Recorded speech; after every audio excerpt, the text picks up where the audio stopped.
Hello and welcome back to Divinity Original Sin 2. Apologies for the gap between episodes. Basically, I was looking for a solid chunk of time in which I could play this and a solid chunk of time in which I could do a ton of inventory management, which I've now hopefully found. We probably have a good couple of hours to fully get into what is likely the end part of the game. Now, I said inventory management. We do have to look at it, just ever so slightly. We have these things up here, these eternal artifacts. Now, these can combine with your equipment in order to up their stats. However, we've been holding off because we didn't have end game equipment. So, I want to now combine them into what we have. And I want to kind of do it character by character, as in one character gets one, then the next character, then the next character. But I also want to pick pieces of gear which are guaranteed end game gear for us, right? I don't want to pick gear which we're going to replace. Like, for instance, these are not guaranteed endgame gear. These are not good enough because we could easily replace the fancy dagger, right? Something like this is pretty much guaranteed endgame gear for us. So I want to replace that and do that. So that's kind of what we're going to do this time. I did think about putting all the potions on all the people individually, but I decided against it. I think that this is actually a fine setup for our potions. If we end up in a fight where we get mind controlled and it causes issues, we'll reload and figure it out then. But until then, I'm kind of happy with this setup. We do have a bunch of money and we do have a bunch of things to sell that were made. We need to go and buy more res scrolls, which I will split between the characters, but we'll do that once I actually go and buy them. So, oh, we also have this, which is another rune that I just merged two of the things that we had. We might want to equip this to somebody. I don't know. We'll think about it. Anyway, for us, we're going to combine this with, hopefully I don't have too many things, an eternal artifact. So this is 13272. Let's combine. It is now 15872, and it gives an extra 2 finesse. Wow. So that is actually a pretty big upgrade for us. Red Prince, what's my first pick for him? It's got to be Anne Mafflin. Definitely. Why? Because it's insane. And if we upgrade it, this is, I think, going to upgrade his bouncing shield as well. So let's do that. So 1574 and 232. Invalid. Okay, let's try this one. Okay, maybe it's just invalid in general here? Okay, it's invalid. Okay, let's try the Devourer's Maw. Maybe it can't be done to shields. So it's 453 and then 84. That's 503 and then 84. It added 2 finesse to them as well. I don't think they always add finesse, but that's interesting. It added finesse again. Anyway, let's do your helm. Let's upgrade your helm. So this is 165 intelligence, wits, and let's see what we get. So it's 198. It added finesse again, but it did up some other stuff as well, I think. But anyway, that's cool. For you, it's got to be Rivola, right? Yeah, that's probably not. Well, So anything else that's not going to be replaced? This isn't going to be replaced. Let's try this. So this is 99 to 121. Okay, so maybe you can't do it with weapons. I thought you could do it with weapons, but let's try Rivola. Right. Which was 91, and it's now 121. Okay, there you go. Cool. Background to first pick. Let's go for the Nazad Punola. Let's apply another one of these. So that, I think that added intelligence. Yeah, I think that added intelligence. So it must do it based on slot. Kind of interesting. Well, we can see when we do this one. If this adds intelligence, we know that it's based on slot, right? It added no intelligence, but it did add more physical armor. Okay. That's fine. Now, I'm not sure if these work. There was kind of conflicting reports, but let's see. So let's go with this and this. So this is what it is before. Invalid. Okay, so these don't work. Okay, so there are two different types of eternal artifact. These just don't work at all. Alright, in which case, those... If I go with, actually you. There we go. And then move this to the side. Those are going in here. I did have the game crash, by the way, while doing inventory management.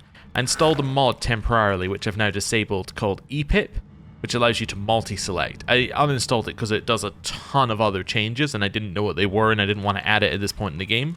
But yeah, I installed the mod so I could very quickly grab things like books and sort them. Would have saved us a lot of time had I known about the mod when we started, but yeah, apparently there's a known thing in the game where if you have too much in your inventory, it can just crash, or something like that. So that might be the cause of some of our crashes, is just too many things, so hopefully that's not going to be an issue anymore. Right, this. So we can add some different things. This adds wits, con, or memory. So what was it add on that? Memory. So we already have memory on this. This is finesse, so it's not for you. You have warfare, which is probably better. That's leadership, which is fine. That's air resistance. Yeah, so let's manage this. So let's extract that one and let's equip this one. So you get 3 more con plus 21% maximum physical armor on the Devourer's Eminence. Nice. Okay, so he is even better than he was. Right. Let's head over here. Let's sort out Fletcher. Take a look at what I've been working on, by all means. Now I just want to see. You don't have anything that I'm wanting here. Ah. Okay, so quick save. Let's teleport ourselves to the one I can't click on, the city square. There we go. Now, city square, our goal is to go and find some traders who will sell us some resurrection scrolls.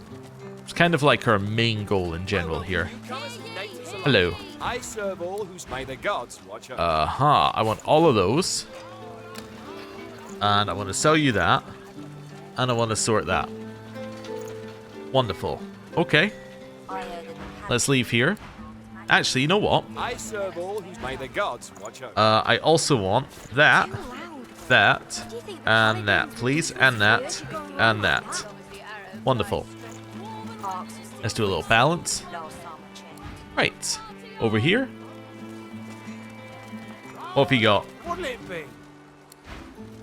Well, you have 6 more res scrolls, which we'll have. Anything else we need here? The trap disarming kits we'll have as well. That should be mostly good. Yeah, okay. Let's add gold to balance and then accept. Right. And then we'll check this person up here and do the same thing. Factory filled. May the land sustain you and the wild game feed You don't have anything I want. Okay, that's fine. Very funny. Over here. Hello. What is it? Oh, it's actually you I want to speak to. Browse as you do return, should you find it necessary. I want this. This.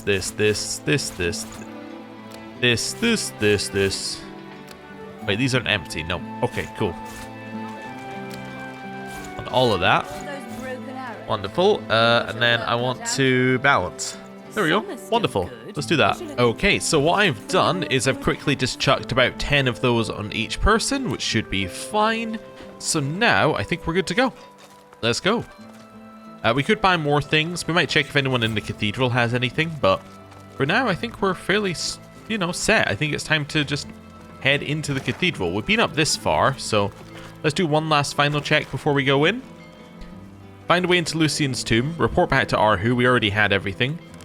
Divinity beckons. Divinity beckons. Divinity beckons. Divinity beckons. Okay. I'm happy to just walk in the front door, I think.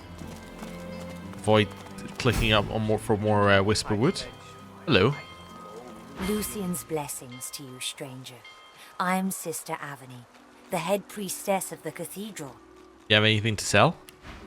Ooh, you do. Okay. I'll have all of that, please. Thank you very much. Yep. All of this, all of that. Don't worry, I have the money for it. I'm good for it. There we go. Love all of that. Let's do a little balance and accept. I thought that Arhu was in charge of the cathedral. Lord Arhu is the keeper of the cathedral. His duties are select. Only he can approach the remains of the divine, for instance. Well, Arhu was saved. I'm glad to be of service.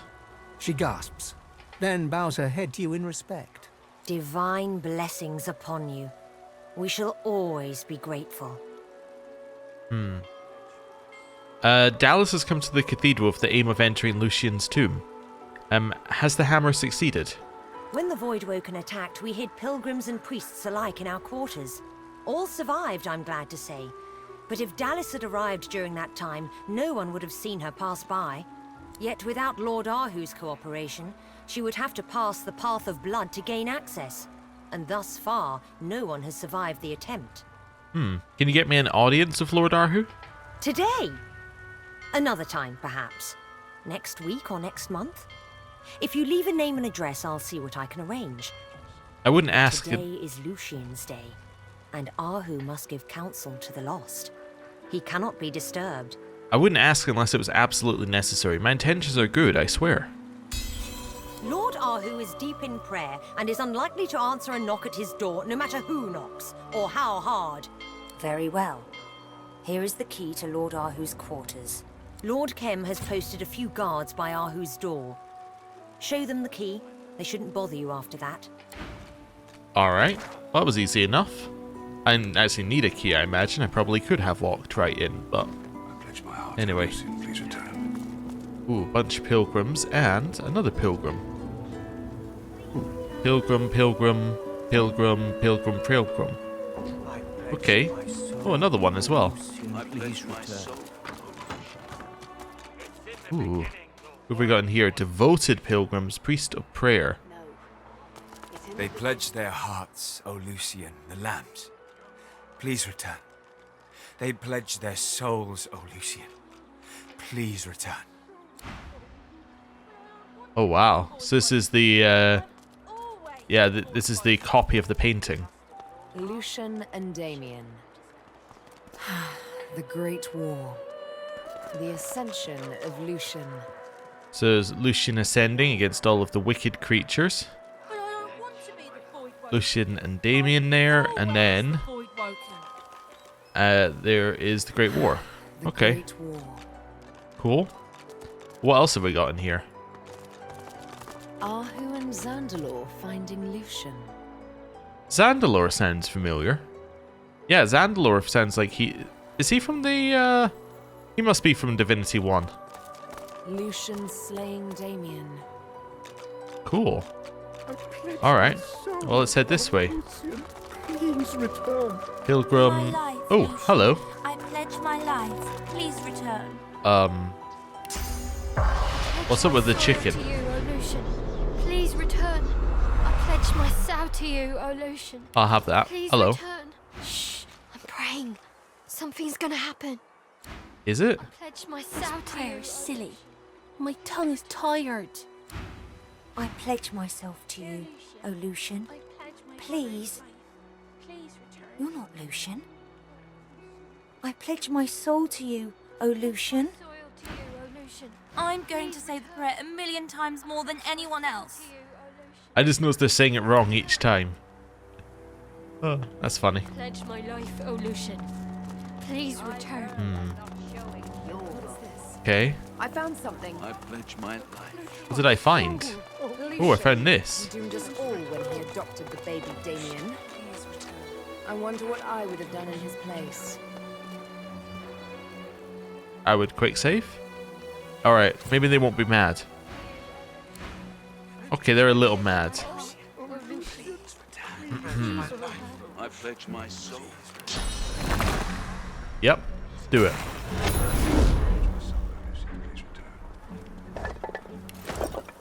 You didn't see anything. I'm invisible, you see.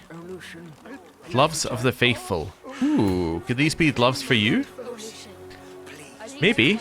Yeah, they're a lot more magic armor.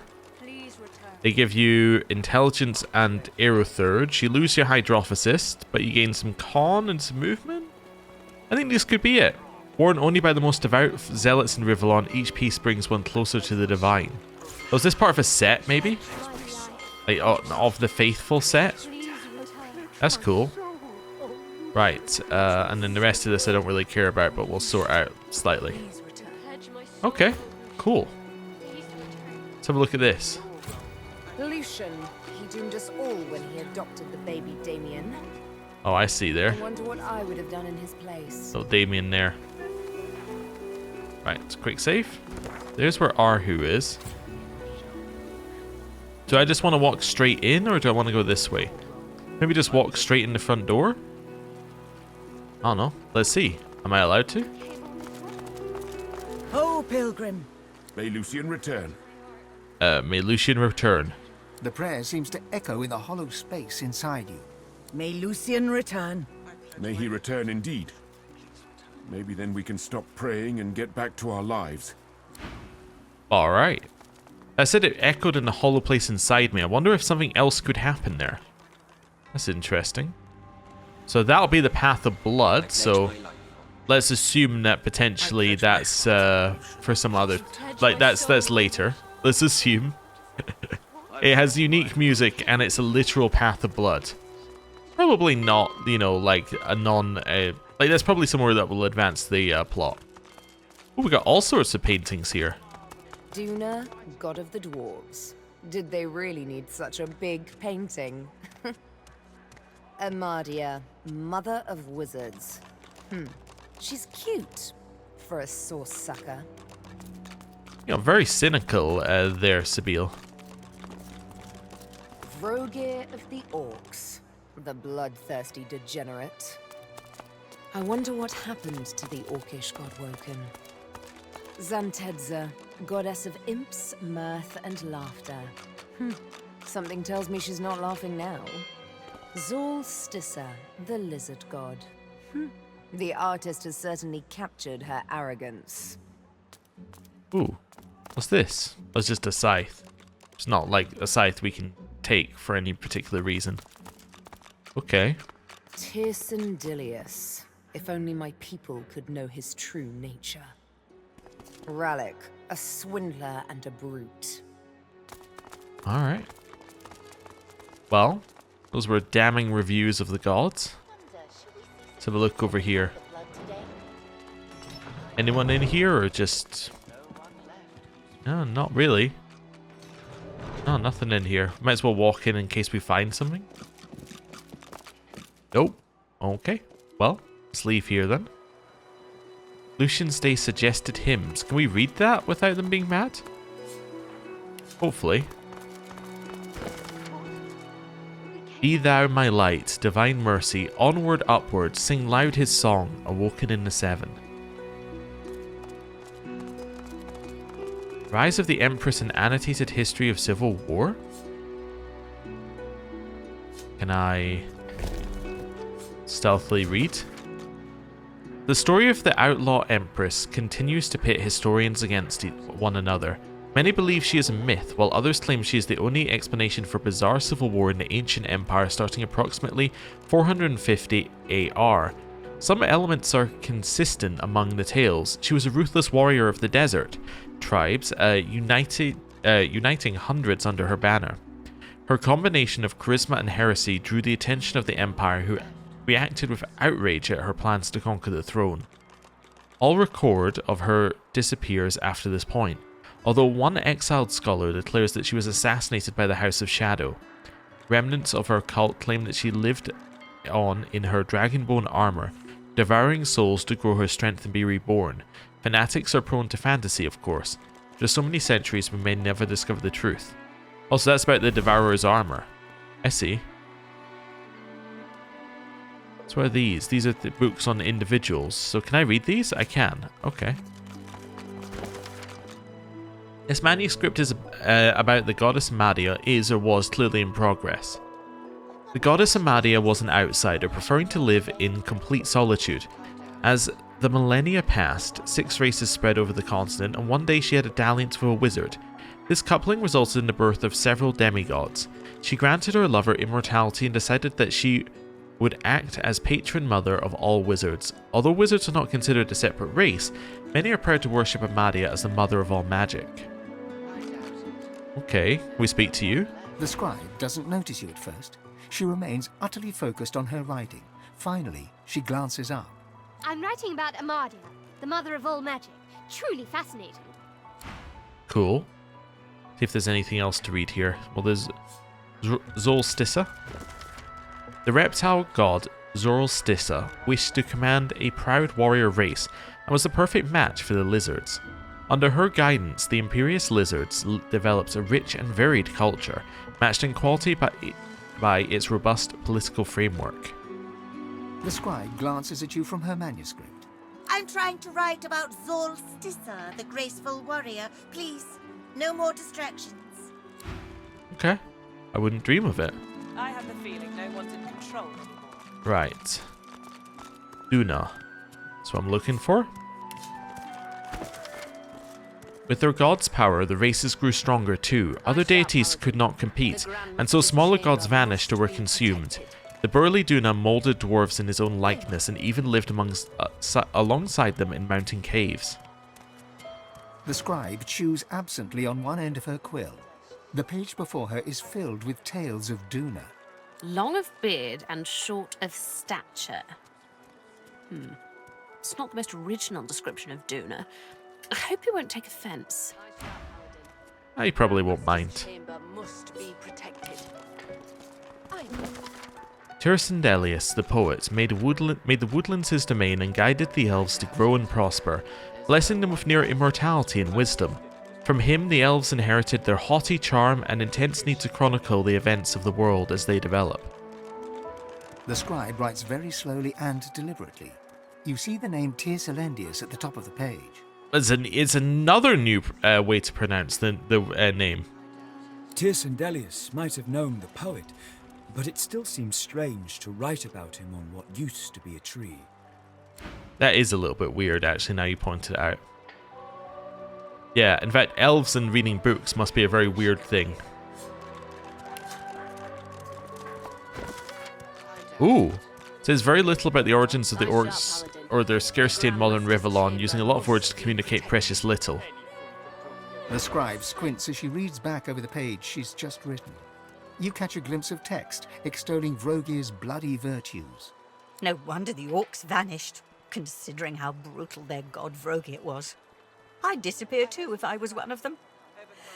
Still, his tale is my duty.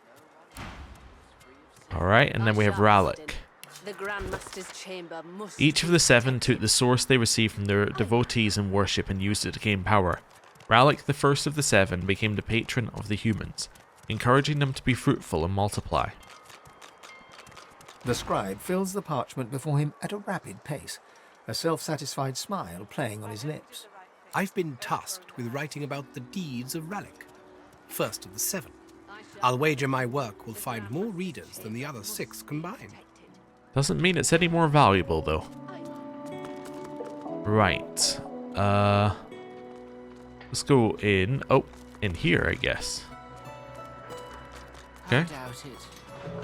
No one left who's free of sin. Take the path of blood, pilgrim. If you're pure of heart and soul, you might do well. Unlike the others. Okay. So is the path of blood just something that kills you if you don't... Oh, we found another one, Lose. But yeah, I wonder if the path of blood just kills you if you're not pure of heart. Black wax. Am I to blame for this? I think you might be. Definitely thinking the answer is a definite maybe. Right. Hello.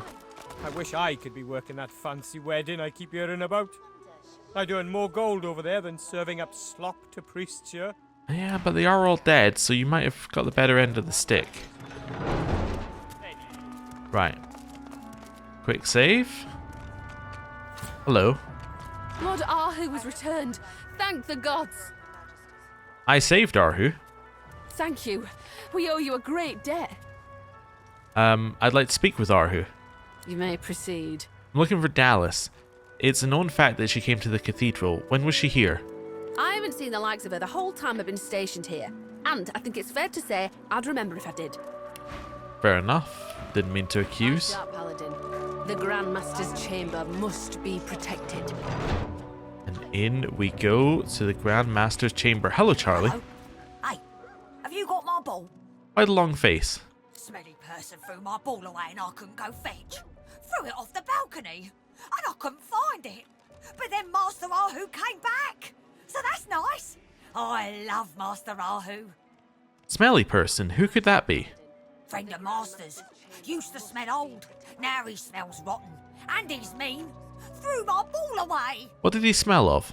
Smelly man threw my ball away and now I'm sad. It's my ball. And I love my ball. Well, we'll have to see what we can do about that. Okay. Hey, Arhu. Wait, what happens if I do this? Because there's blood here. Nothing, huh? Right. So if you threw it off the balcony. So be down here then, right? How do I get outside? What if I just click here and then see what happens? Ah, I see. Wonderful. Well, I will be back. Let's see if we can find this ball. Ah, there it is. A ball with teeth marks in it. Smells of dough. Okay. Back up here, back to reconnecting, back in here.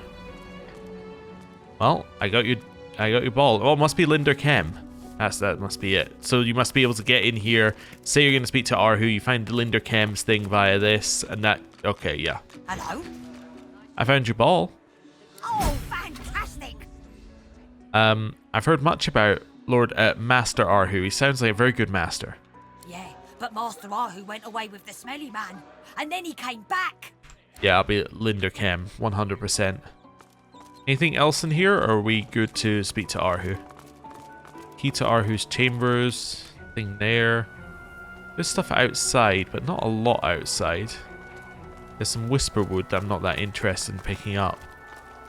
Yeah, I think we're mostly good here, actually. Right. Let's quick save and speak to Arhu. Hello, Arhu. God woken. You return. Okay. What awaits me beyond the path of blood in Lucian's tomb? Many obstacles lie between the path of blood and the resting place of the divine. I can only help with one. The Death Room. It is a room of many levers. 5 will lead you closer to your goal. The rest will lead you to your death. Each lever is named for a virtue of the divine. Find the levers whose initials spell the word power. Select these 5 and these alone. Okay, that doesn't sound too difficult. I have more questions. My dear, we all have questions. Sometimes we may even get answers. Tell me about yourself. In my time, I've worn many hats. Many of them pointed. I've been a scholar, an engineer of sorts, a protector of towns and villages, a thief, a lover. For one particularly memorable period of time, I was a cat. Those were the days. But through it all, I've been what you might know as a wizard. All these long years I have worked to maintain balance in the world. Lately, that has seen me at the service of Lucian. But this is just one way to tell my tale. There are many versions of Ahu through the ages. My body, or bodies as it happens, age. But my spirit does not decay. Shall I go on? Please do. It may sound stupid, given the world in which we find ourselves, but I strive for balance, and a realm in which all creatures can feel safe and free of terror. Hence my alliance with Lucian. I was wondering whether, because he's a wizard, and his soul doesn't age or decay, I'm wondering whether he could be the person in the Amadia tale. I have lowered my aspirations somewhat in recent centuries, I admit. Now I'd settle for the world staying out of the void. Amazing how your priorities change over time. I knew Lucian would defend Rivellon from oblivion. I thought he would be equal to the task and easily succeed. It seems I may have been wrong. Why did Lucian want to hunt down Godwoken? Did he not want his legacy to be continued by them? The Divine worked in mysterious ways, and it was not our place to question him. I hope his spirit will forgive me for breaking my oath. Why was he determined to prevent anyone reaching his last resting place? He knew that his mortal remains would hold great power. The servants of the void would naturally seek this power. We can never allow the Black Ring to lay their hands on his remains. Arhu is sounding a little bit naive to me, personally. I feel like maybe you should have questioned Lucian a little bit more, but anyway. It's fine. Benefit of hindsight here. I don't know if we need any of this. I think we're okay. I think I'd like this, though. Might take these as well. There we go. Right, do a little balance. And accept. Right. We're not done with him yet, but...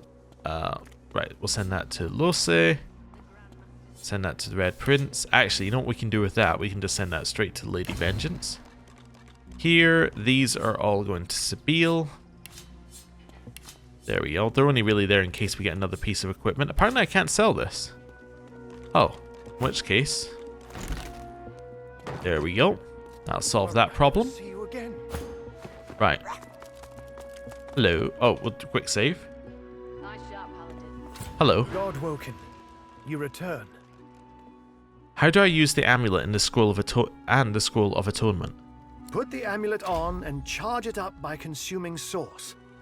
Once it's got 5 charges in it, it'll be ready to go. Bring the amulet and the scroll to the Path of Blood. By the statue of Lucian, there is a hidden mechanism. Set the fully charged amulet in the hidden receptacle, then read from the scroll. Okay, we can do that. So where's the amulet? There. I was worried I'd never see you again.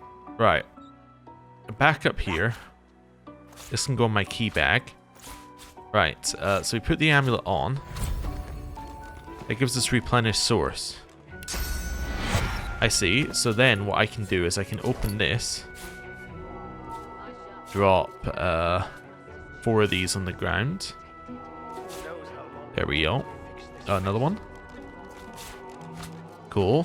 Then... What do you mean these are invalid targets? Oh, okay. Oh, that's fine. I have another way of doing this. My amulet is glowing with source. Let's do it again in a second. It's going to take a little bit. It's okay. Do it again. Wait, is that draw source? Wait, that's drawing source from my amulet. How do I draw source? Do I use these? Oh, never mind. I was doing it the wrong way around. I understand. And then consume that. Seems the amulet can't hold anymore. Right, so we've now done that. So now we should be able to go and do this stuff. Do I still... I have the... I have the scroll on me, right? Me questioning whether I have this scroll on me when I had it on me the whole time. If I don't, then I've left it back on the ship. Oh dear. Well, that's what I get for doing inventory management. Alright, let's quick save. Back to the Hall of Echoes. Right. Back in here. Let's go get it. I understand exactly what happened. I did a select all of one type.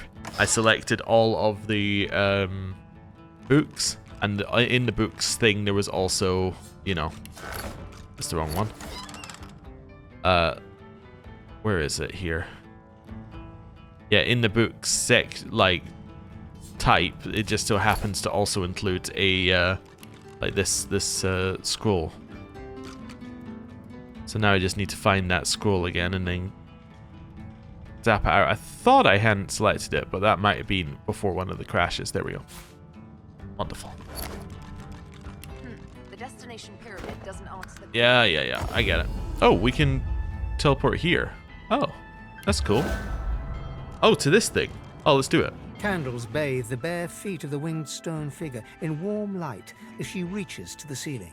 Touch the warm coat of wax tarnishing the mosaic. The glow envelops you. Before you extend the threads of reality, waiting to be plucked. Cool. Oh, cool. Right, don't need to do that. Over here. Right, so we now have to scroll again. Okay, so there's the path of blood. Before we even think about it, let's do some other stuff in here. So we have that one. Oft-used paladin shield. More people around here. Is this the statue? Oh, it's the bust of Alexander. Alexander. I never did give him the sallow man's head. No, you didn't. See if there's anything that looks really good here. Costly amulet. Okay. It's over here. More random things. Standing in the blood is a crazy move. Okay. Brother Lithe. Greetings. Have you come to join us in the endless prayer? Or do you wish to walk the path of blood? Lucian's day wouldn't be the same. I wish to take my leave, because she's not the main character. Okay. I wish to grab that. Right, let's have a little read of this one. Recounts Dallas's search for a new divine, a search that results in firm conviction Alexander was the only possible candidate, the others were deemed to be fakes or worst enemies. Okay, there's the origins of Lucian. Might as well continue grabbing books that are free to grab. Right. Over here. Another priest. Oh. I do worry about her. I hope she's safe. I hope they're treating her well. Ah, this is the person who asked us to save the paladin from Kem. Okay.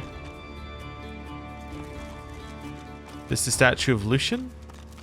Not the statue of Lucian we're talking about, if it is the statue of Lucian. Sweet, sweet darling. Okay. Let's quick save again, and then let's talk to you. Greetings. Have you come to join us in the endless prayer? Or do you wish to walk the path of blood?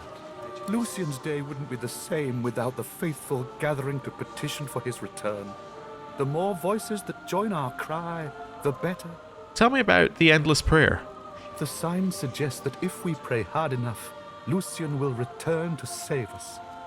Every year, we gather to offer our prayers in his name. We stand united, hoping that he will favor us once more. Tell me about the Path of Blood. Ah, the Path of Blood is a more advanced form of pilgrimage. I would not advise it unless you believe yourself to be free from sin. And trust me, none are free from sin. The Path of Blood ends in death for those who attempt it. Consider yourself warned. It sounds dangerous. Who created this trial? It was Lord Ahu's creation. He is the crypt's keeper, of course, and oversaw the construction himself. He couldn't have done it without the help of Sanders, though. Quite a talent for engineering, that one. Spends most of his time tinkering with toys nowadays. Such a pity. But that's the price you pay for genius, I suppose. Well, thank you very much. Oh. Hello. Hey, me first. Pledge my heart, won't you? Tell me I am pure.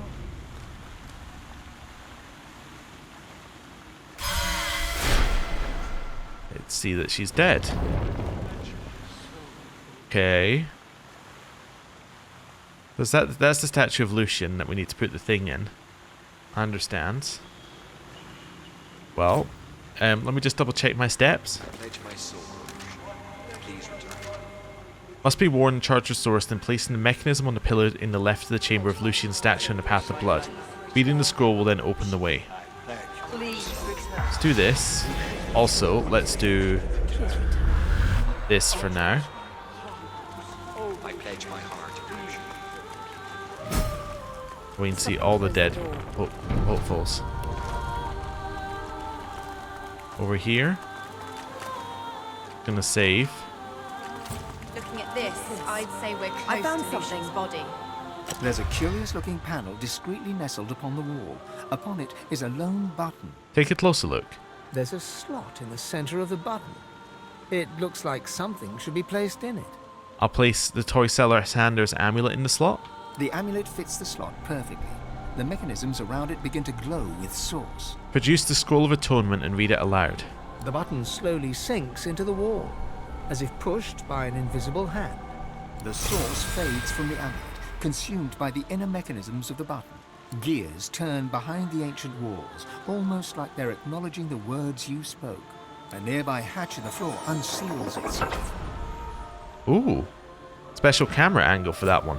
Presumably just so that you know what you're... Alright, so he gave it back. That's fine.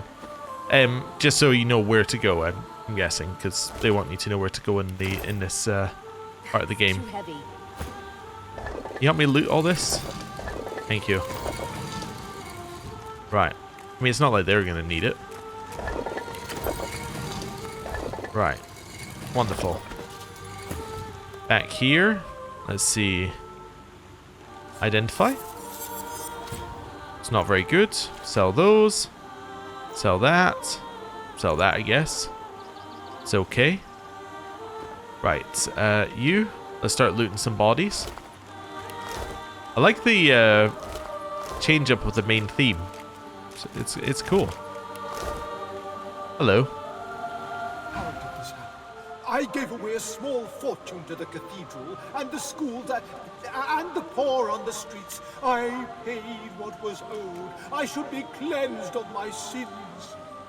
Yeah, but if you follow the sin logic, you didn't do a selfless act. You did an act expecting a reward, which invalidated it. Which is it makes it almost impossible to do a sinless act if you follow that logic. Also, these guys, I guess, are here so you can fill your source amulet. I understand. All those poor dead elves have haunted my dreams ever since the war. I thought I'd be forgiven. I thought I'd suffered enough. I was wrong. That's a bold one, when you feel the guilt of a sin and then you're still like, yeah, maybe we'll get forgiven. One little silver spoon, that's all I took from them. A family like that wouldn't even miss it. I didn't deserve to die because of it. Mm-hmm. The bewildered ghost stares at her own dead corpse. A single thought emanates from her spirit. That I was pure. I'll comfort the spirit. There is no shame in imperfection. The warmth of your good wishes envelops her. She realizes the truth. All is well that can be well. Nothing else matters now. She may leave for the Hall of Echoes. Nice. I don't understand. I was sure I'd make it. What did I do wrong? Did I commit some sin without knowing? Did I sin by thinking I was pure? Blessed divine, enlighten me! I'm guessing we're gonna die if we do this. Let's try this part. Hail, Maker, full of grace. No? Okay, that's fine. We'll head over to this dead pilgrim here. Hello. The whole affair with that girl happened decades ago. I've led a pious life ever since. Am I really to be judged for all time because of this one indiscretion? These are some bold people. This is a path that is not being passed, and you have to be the most pure person who has ever lived to pass it. And it's like, I think I could probably manage it. I know I had an indiscretion with someone, and like I have sinned, but you know, they'll make an exception for me, surely. It's very bold. Quite stupid, but very bold. We're now in the crypt of Lucian. We continue our hunt for Dallas. Wow! Look how much XP we got. That's crazy. At first there was no sign of Dallas in Lucian's tomb. Had we beaten her there, or were we too late? I love how it says at first. Like, it definitely implies something, doesn't it? That potentially that is not the end of it. There's a bit to either side. Oh, it's a waypoint down here. Wow, so you could have come down here and then waypointed away. The statue reaches toward the sky, as though preparing to take flight. I'll touch the mosaic at her feet. The bottom drops out from within you. She lifts you up, up, up. Alright. That is wild, though. I guess it's for people who rush the way here and then are like, oh, do I actually want to progress? Nothing over here. Let's have a look at the other side. Ooh, we got some stuff over here. Have a look at this. Nothing. This one. I'll have that. Little razzle-dazzle grenade to go back onto the Red Prince. Right. Well, let's save and progress up to this, I guess. No sign of Lucian's body. Wow. Dallas beaten us here. That would have been too easy. We haven't even gone through the levers that spell out power yet. A lizard skeleton. Okay.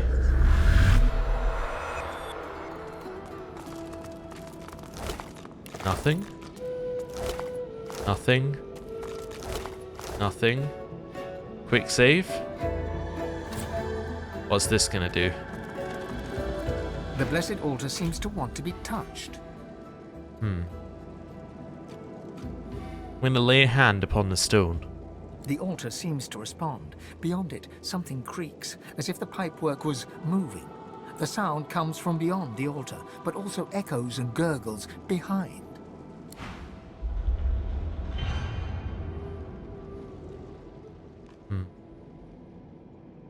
Oh, I see. So we got to turn these in order to make a, yeah, so this is just a pipe puzzle. Can I go here at all? A blessed stone altar. The cool stone seems to beg to be touched. I'm thinking whether something we do does something with this. A blessed stone altar. The cool stone seems to beg to be touched. Move my hand a palm's width along the top of the plinth. In the space beyond the altar, the pipework shifts. Oh, okay, I see. So we gotta get this to go here, I'm guessing?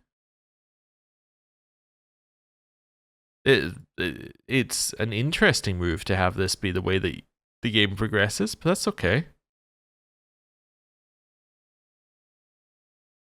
Like this, and then like this? Right, let's exit puzzle. Lay a hand upon the stone. The altar seems to respond. Beyond it, something creaks, as if the pipework was moving. The sound comes from beyond the altar, but also echoes and gurgles behind.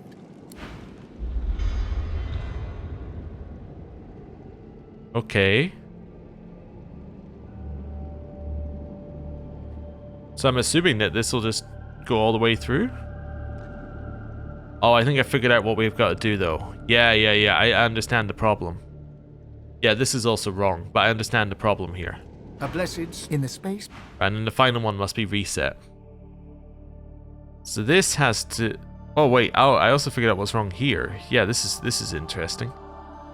Yeah, so this is actually... No, that won't work. So this has to go down. Then this has to go along here. Then along up here. Then in here. And that's fine. So that's now correct for one route. But now you have to get a route that lets this progress up to... go up to here. Okay. So this obviously has to come in this side. Right? And the reason is that if we think about how this is set up currently, right? It goes boop, boop, boop, boop, boop, boop, boop, boop, boop, boop, boop, like that. Which means that you can't reach this because you can't go into any of the... You can't go in via these two. So you have to come in via this one. So we can work this out backwards. But, that's not correct then. Because that won't let that one work. Ah, so that won't work. Okay. So what's the solution? Well, we know that this has to exist, right? This has to be the way that this one works. Because if you just follow it backwards, right, there's no other way. If it's going this direction. So, if it's going this direction, this has to go something like that. Which means this has to go something like that. Which means this would then look something like this. So we go in here, zooming up here, and into there. So that means that for us to get where we want to go, this would have to go up, up, up. Oh, that's it. Oh, okay. It's done. I solved it. The altar seems...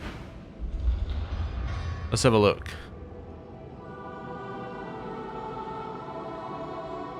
Don't know where red has to go yet. I don't even know where red spawns from, if there is a red, but we'll see. These two should be correct, though.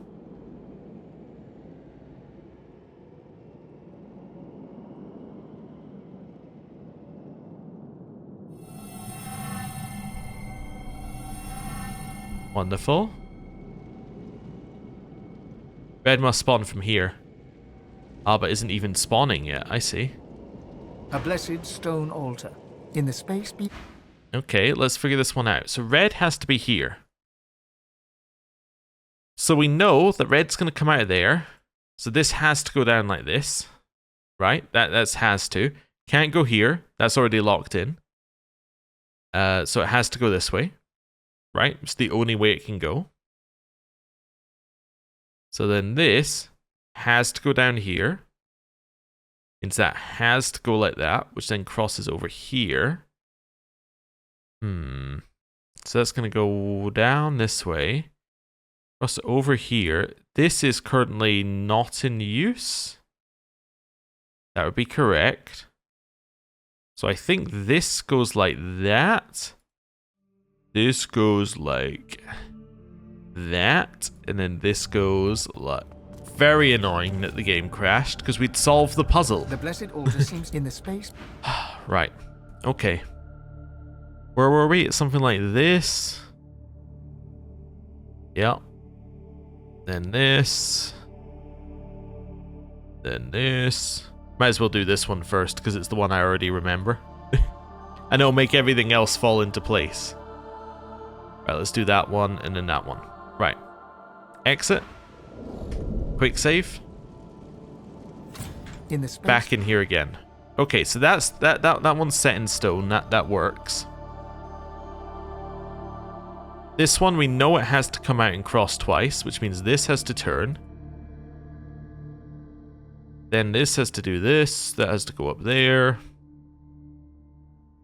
This also has to turn. That has to do that. That has to do that. That has to do that. And then 2 here. Boom. That one's done. Quick save. In the space. Right, now we do this again. Oh, wait, no. Were we happy with how that went? No, this has to go this way. Goes up. This one is going to send it this way. Which then sends it up. Which then sends it that way, which then sends it that way. Boom. Quick save. Lay my hand upon the stone. Now we can watch it go.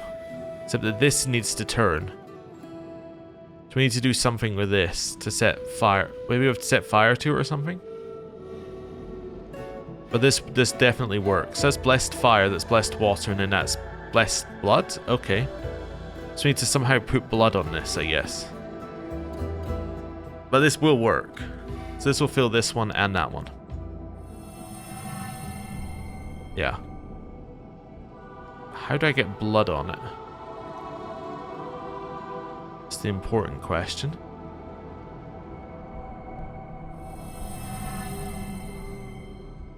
Yeah.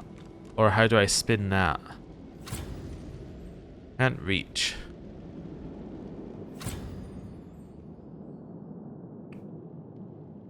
Do I get blood on it? It's an interesting question. Bloodstorm. or blood rain. That's it.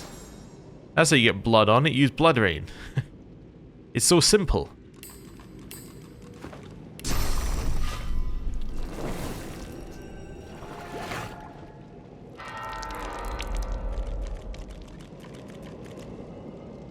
It didn't cast outside here, huh?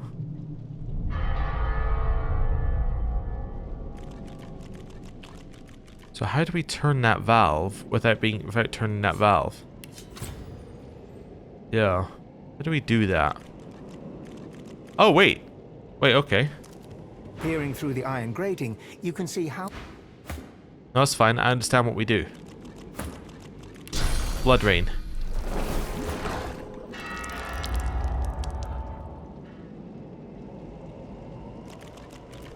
That should connect down to that thing below. No? Peering through the iron grating. You can see how it's connected. You can see that that's connected here, that's connected here. So how do I do that?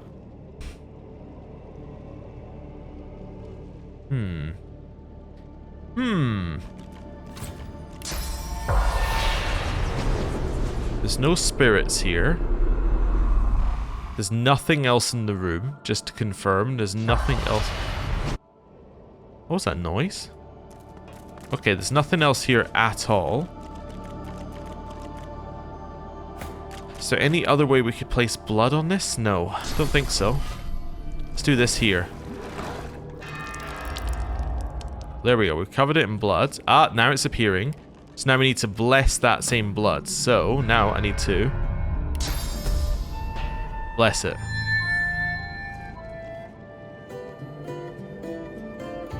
And then lay my hand upon this. A blessed stone of the altar seen. There we go. I don't know where the poison appeared from. That's kind of a weird one. Anyway. Yeah, step away from the poison. And heal. Also, why is this not there? Cool. Hey, solved a puzzle, I think. I think we solved the puzzle. Okay. Just needed to be a little bit more vicious with how we were actually placing it. The vents apparently had nothing to do with it.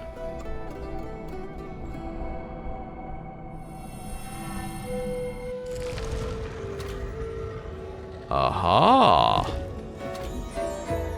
Nice. Next question, how do I get that chest? Is there any way for me to jump over there and get it? No, it's just a chest you can't access. Oh, right then. That's annoying, but okay. Maybe there's a way of doing it that I don't know about, but for now, solved the puzzle. Let's go. The line of anguish. Not sure I'm gonna like this.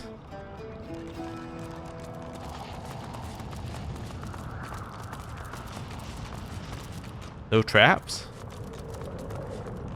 You sure?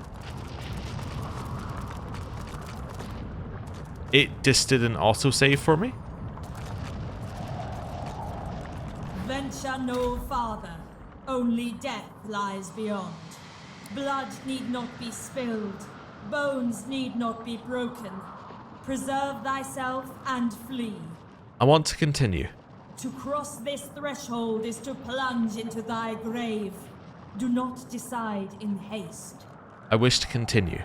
Very well. Embrace thy fate. Remain charming. Hey, we know to solve the death room. We spell power. Is easy.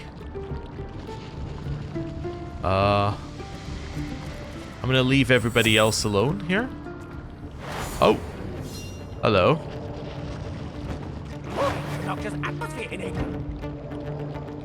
That's annoying.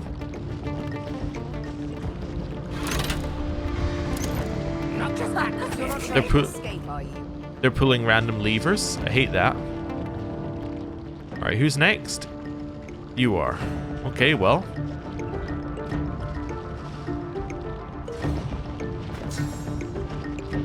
Something went wrong. It's because I re-equipped my helmet. My helmet has memory or something like that. Oh no, it's because I took off my amulet. Okay, I understand. Well, we need to fix that. Stab. Or you don't have enough AP. Stab yourself. Stab.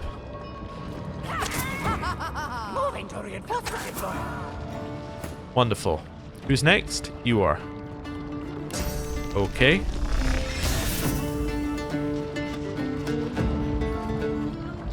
You're the chosen one? I guess I missed. My bad. I guess. Hey, that still worked. Oh, you respawn, I see. I'm entirely sure why you respawned, but... They just keep coming. Look around. There's got to be a way to make them stop. You gotta spell power with these, right?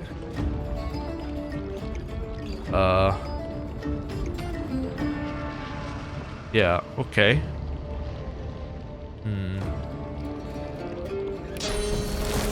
Let's hold you still. Nice, and then burn them. Moving to orifice management. Okay. Ow. Almost got me that time. Well, buff.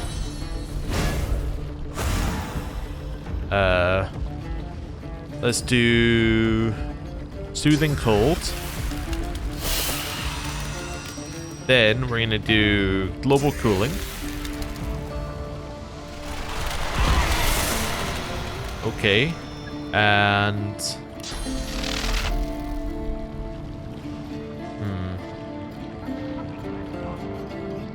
can I see you? No. I was wondering if I wanted to swap Losa into that one just to give her a head start, but let's do this. Moving to corporeal transposition engine. Okay, no attack of opportunity, I guess. Oh, they're activating more of these things. What the hell's just moving to reinforcement deployment? Okay. All reinforcements deployed. Moving to rapid descent cranial disruptor. Got to do the ones that spell power, right?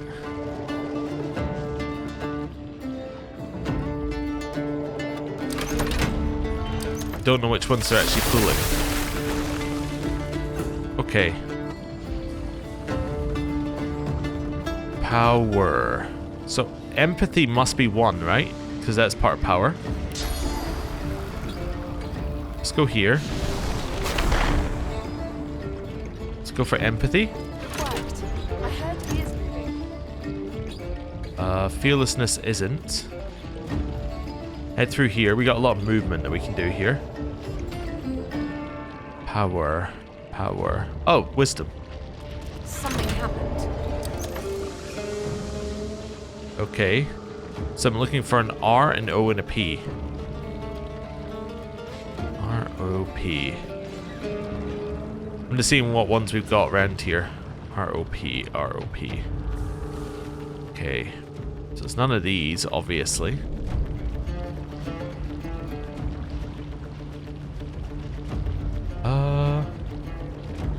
Why don't you just go invisible for now? R-O-P. Hazardous concoction generator. Hazardous concoction vessel generated. Okay.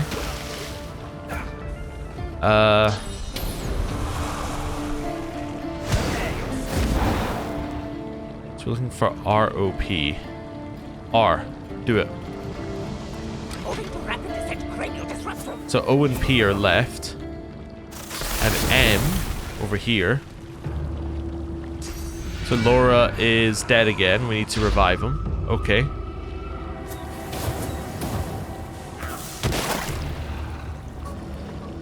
O and P.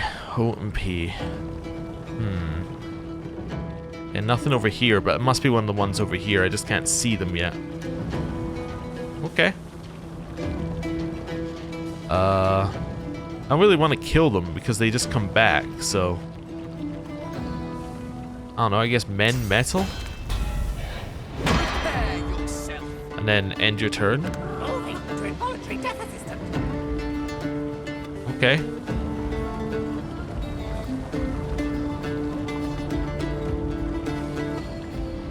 Yeah.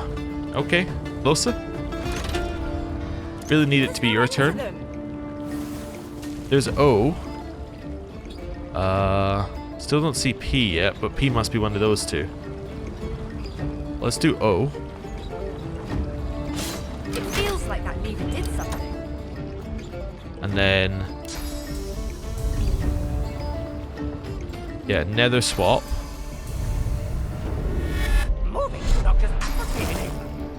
They don't know about either of those yet. Looking for one that's P. Okay. So we know O's there. There was 2 on the other side. Okay.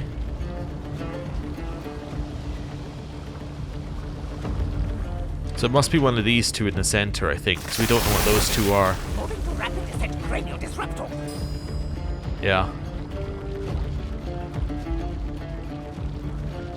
That'd be my guess.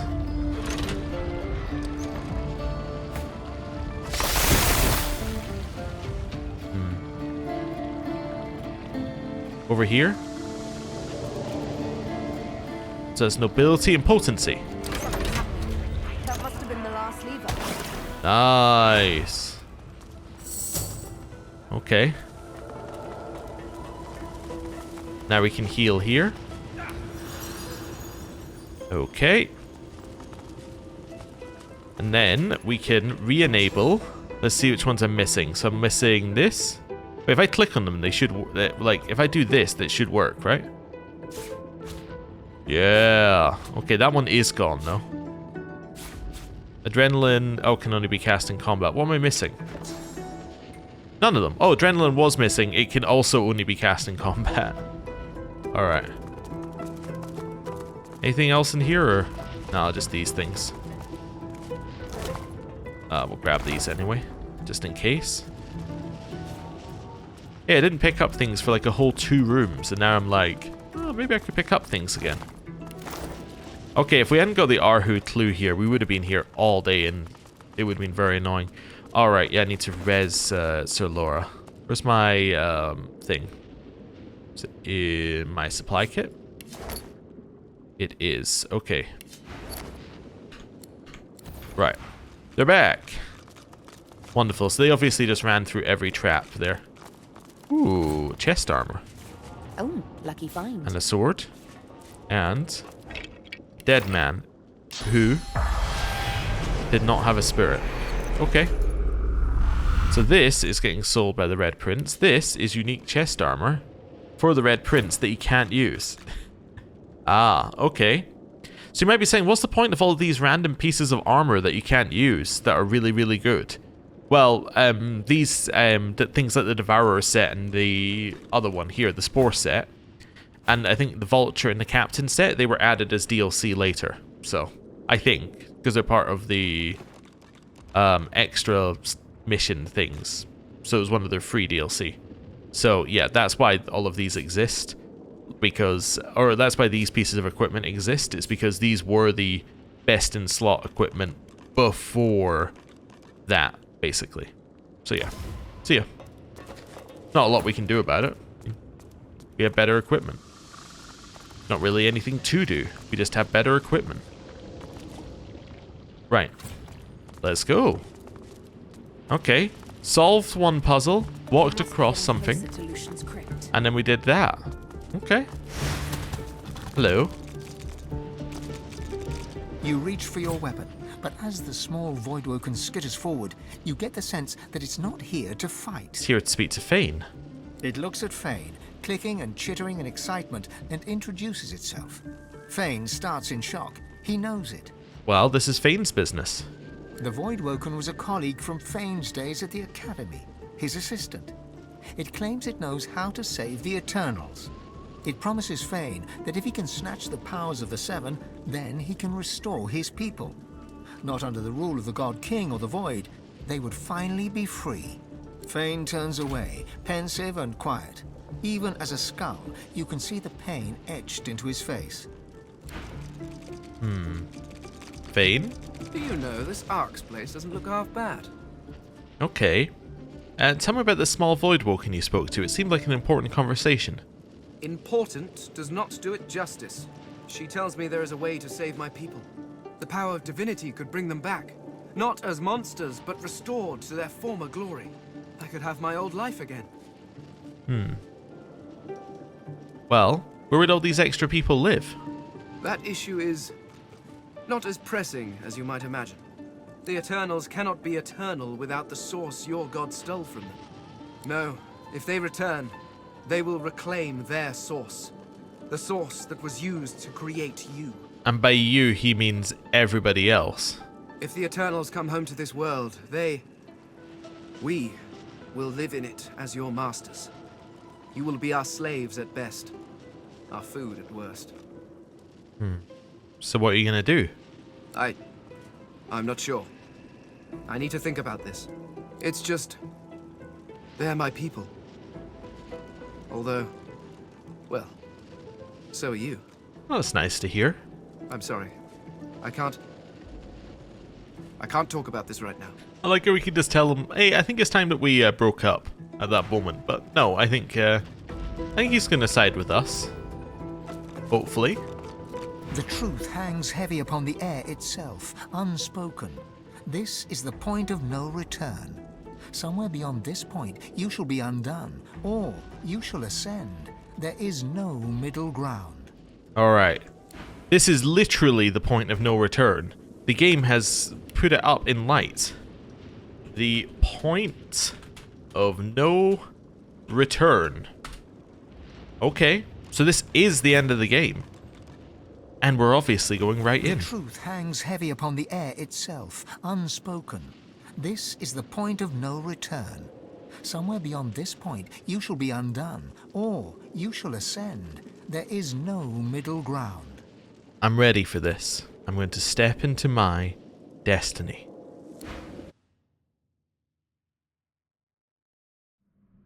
Yes, this might be something. Sir Laura? My goodness.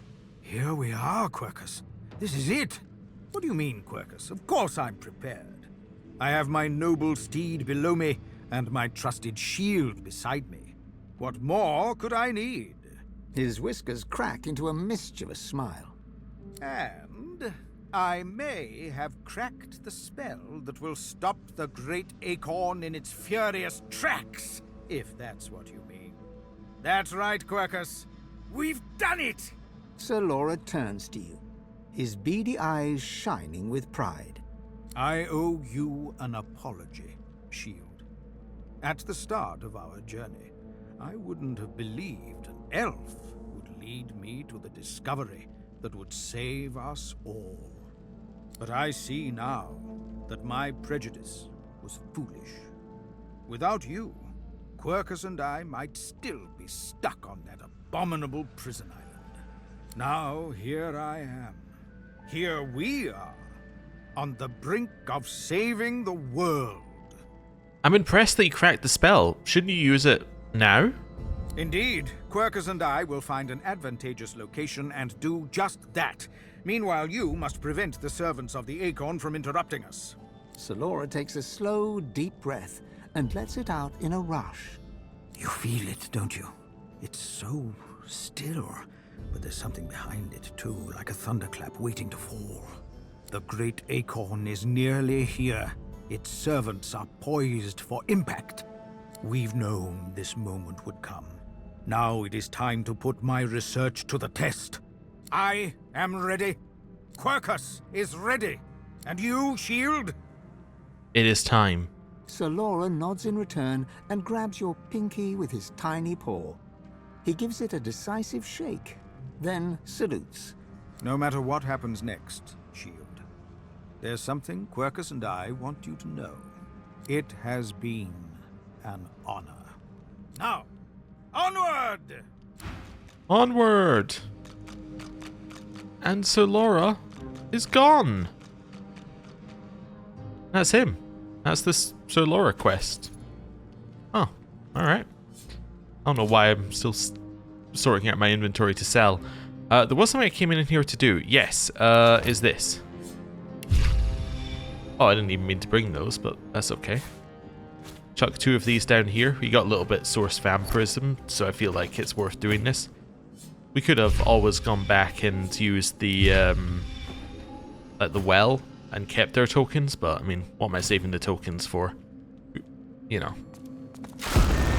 Oh! You come here often. I don't know what you did, but you just released a source flood.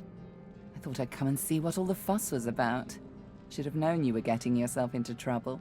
Looks like the big moment has finally arrived. I will do everything I can to support you, Godwoken. I will pray for you. I think you'll need it. I've seen you perform incredible feats of magic. Surely you can pull off some grand wizardry now. You'd think, right? But no. This is your moment. Still, do not underestimate my presence. This is a place of incredible power where a single prayer holds the weight of thousands. So, I will pray for you. Your heart and soul will fill as quickly as they're drained. I wonder whether these people who are here would give you buffs. Like, I can think of easily other people who could be here, like Gareth could easily be here, right? Alexander, I guess, if you were working with him, Salaman. Like, there's a whole bunch of people who could be here at this moment. So, yeah, I wonder if these are buffs. I mean, I actually don't know whether they would be here at this moment, but you get what I'm meaning. Like, there could be other people you worked with. Consider it a taste of your divine future. The people will pray for you. In turn, they'll trust you to do right by them, as I'm trusting you to do now. Of course, it's up to you whether or not to listen. I know how I'd respond, but you do you. Melody wearily chuckles to herself, then bows her head in a show of unexpected but sincere reverence. Looks like my investment's paid off after all. You've shown me kindness in the face of my sins. My worship is the least I can offer. I've always preferred to be the one reaping the attention, but you've turned the tables. I suppose it's only right, seeing as how a new divinity may stand before me. Now go. Rivellon needs a new divine. Yeah, I could definitely see that there could be other people here. Oh, you see, we got buffs. Revered. Feel the power of your allies praying to you. There's devotion is providing you with infinite source. Oh, wait a second. So we don't need source points at all. We can just use source abilities freely. I see. I see. Alright then. Well, this is going to be a difficult fight. I can tell you that just based upon what they just gave us. Or it's going to be really easy. Godwoken. Lucian! Good to see you well. Wait a second. I reckon that Purged Gareth, Dallas, Vrideman. Oh, just a Geist, just a random one. White Magister Mark's woman. And then that's us. Oh, and then there's a White Magister Elementalist. Dallas told me about you. You must be as hard as diamonds, and twice as bright, to have come so far. Your divine welcomes you.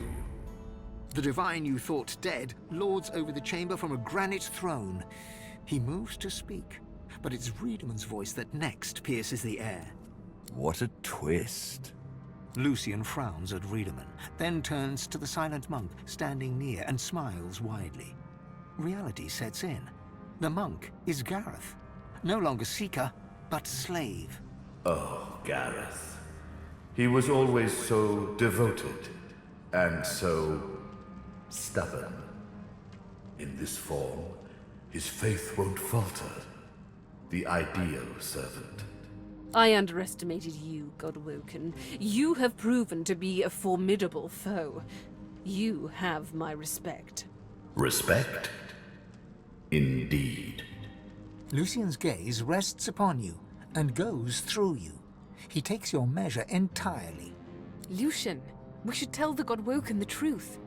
Yes, I agree. It is time we dropped our masks. Dallis nods, then reaches for the sides of her head. Where there was one face, suddenly there are four. She takes off the mask of the shapeshifter. A skull is revealed, bejeweled and ancient as the void. Oh. I am eternal. Aren't they just full of surprises? Well, I'm going to say this clarifies very little. Demand an explanation. Fear not, Godwoken. Dallis is on the side of all that is good. She is helping me rid Rivellon of the influence of the Source. Listen to her. I shall tell you the tale as I told it to Lucian.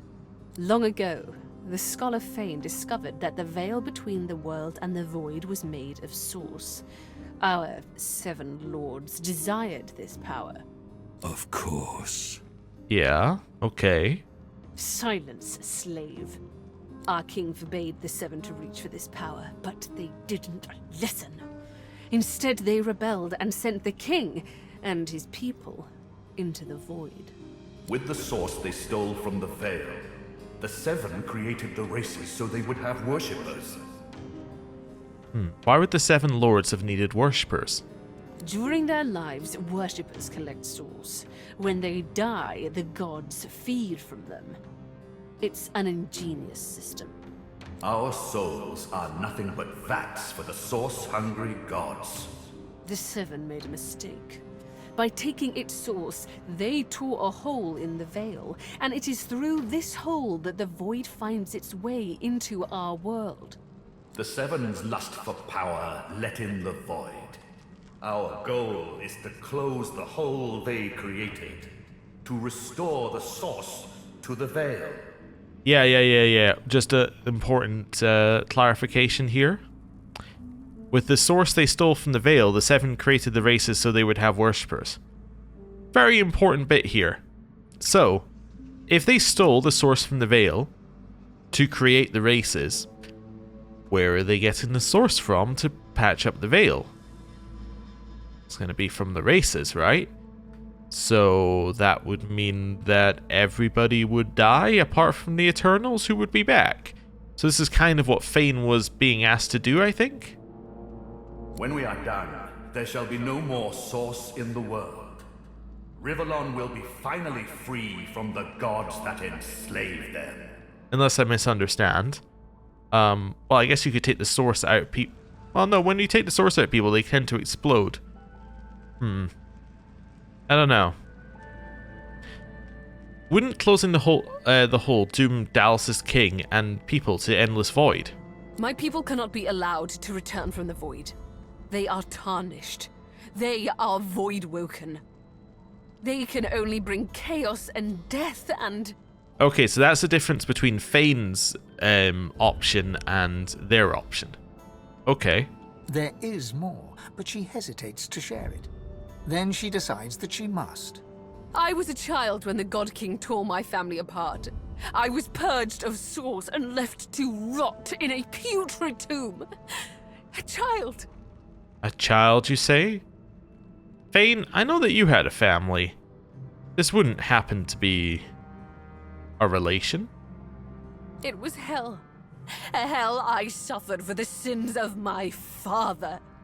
He was the one that betrayed the God King. He was the one that told the 7 the secrets of the Veil. Oh no.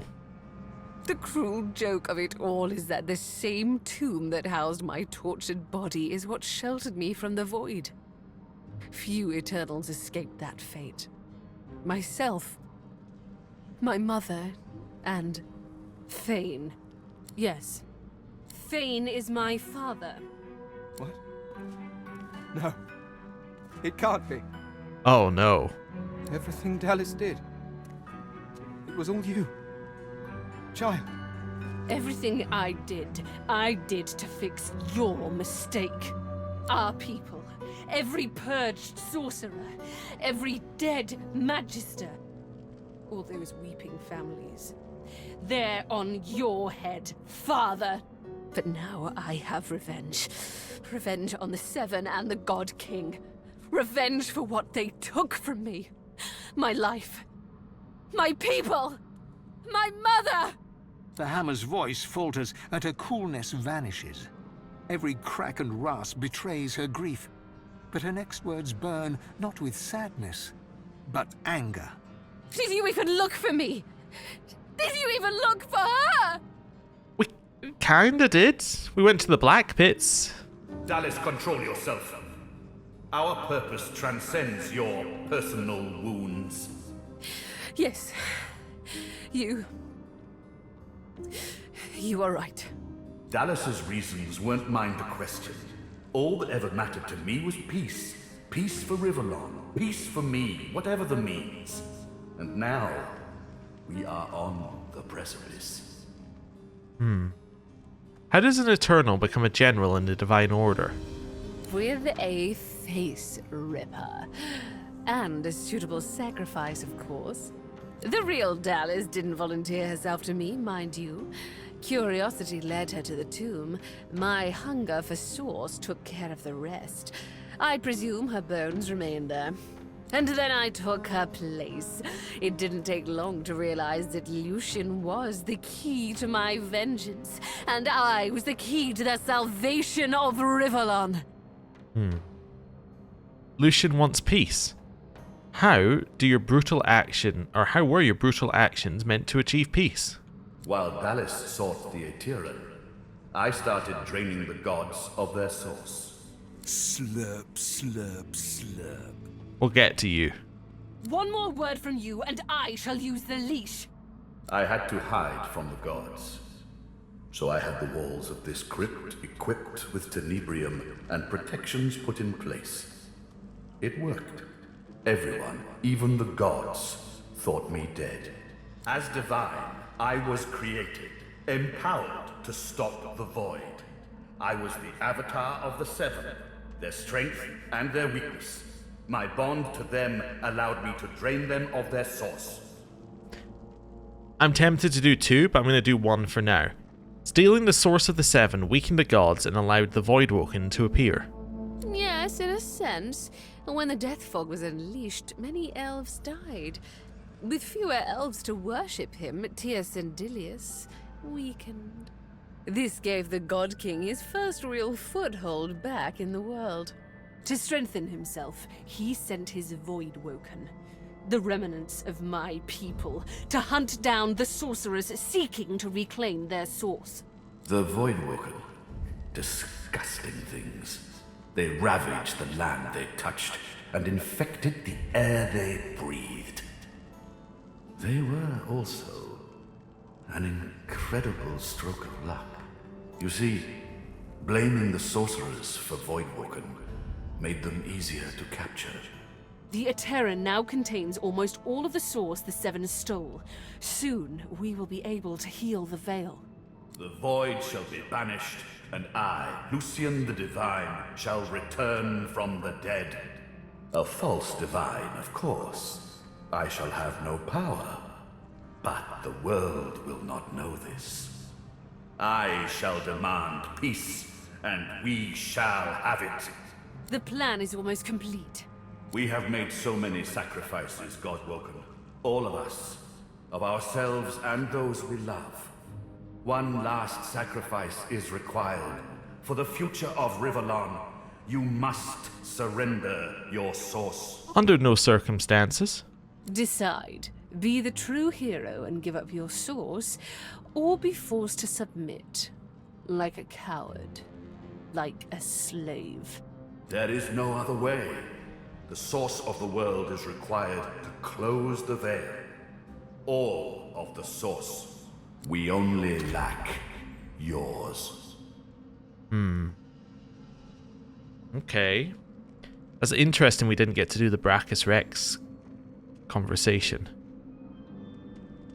I'm going to glance at Gareth and note that giving up one's source renders one a silent monk, a husk of oneself. As I say, one last sacrifice is required. Yours. I'll note that Lucian's massacre of the masters and students at the academy wasn't really done to aid Alexander. We already had more than enough God-woken. Another sacrifice I was forced to make. Those beautiful people. I was as kind as I could be. I promise you that. Your plan does mean there'll be no true divine. Good. You understand. The world shall not know this. I shall return from the grave, a divine without power, yet all who desire power shall fear me. I shall carry the secret of my lack of divinity. Peace shall reign. Well, it's time to stop. I've heard enough lies. Then let us proceed. Show some responsibility, Father! Surrender your source! Sealing the veil will lock our people away forever. They will never be free of the void. Though if they return, what becomes of this world? Fane turns to you. In all the time that you've traveled together, you've never seen him like this. He's trembling with emotion. And you, my fellow adventurers. Together we have seen more than generations of mortals could ever see. You have seen the horrors of the void, and I have seen this world through your eyes. You'll be a hero. Everyone will know of the sacrifice you'll make. Your name will be synonymous with the survival of Rivellon. Don't let them do this to us. Right, finally, someone sensible. But, souls! There has to be another way. No, never. If you want my soul, you'll have to take it by force. Try and it'll cost your life. I understand. Sacrifice takes courage, but I shall help you. Though it pains me, your sacrifice shall be made for you. Dallas. I'm sorry. You've come such a long way, but there is too much at stake. The game crashed! Okay, because the game crashed, I brought us back to this question here. I did one other thing as well. I forgot that Brachus was here, and I realized that we should bring the Swornbreaker with us, so I brought the Swornbreaker with us. Don't know if it's going to do anything, but I brought it with us. Right, I'm going to address Wiedemann directly. I also did a quick save right before this part. You are the Source King enslaved, and your name is Brachus Rex. Maggot. I am no slave. With a flick of her wrist, Dallas sends a jolt through Brachus's body. He writhes in pain. Don't worry, he's well under control. He has made a fine servant. Isn't that right? Ingrate. I used him to find the Eteran. When we're done, I'll release him from his duty and free him from his pain. Until then... Dallas punctuates her statement with another wrist flip. Brachus shudders, but his lips remain curled in a self-satisfied grimace. Okay, let's jump forward to the bit that we were at.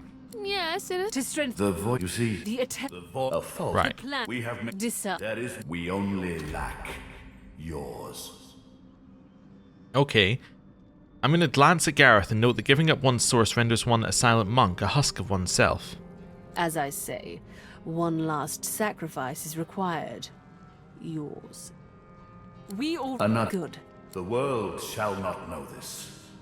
I shall return from the grave. Then let us show sealing the though if feigned, and you'll be a hero. Don't let them, but no, never. Okay, if you want my soul, you have to take it by force. Try and it will cost your life. I understand. Sacrifice takes courage, but I shall help you. Though it pains me, your sacrifice shall be made for you. Dallas.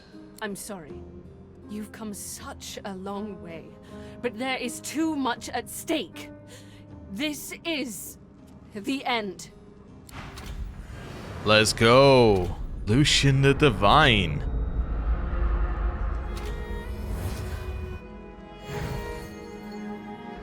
Oh. Ow.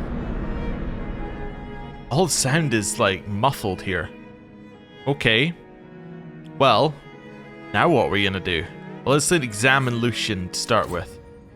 Blessed, a little resistance to things, but actually overall is not insane. His damage output's pretty big, but it's not insane. Gareth? Again, not that insane, although the picture is. Here, so you're undead.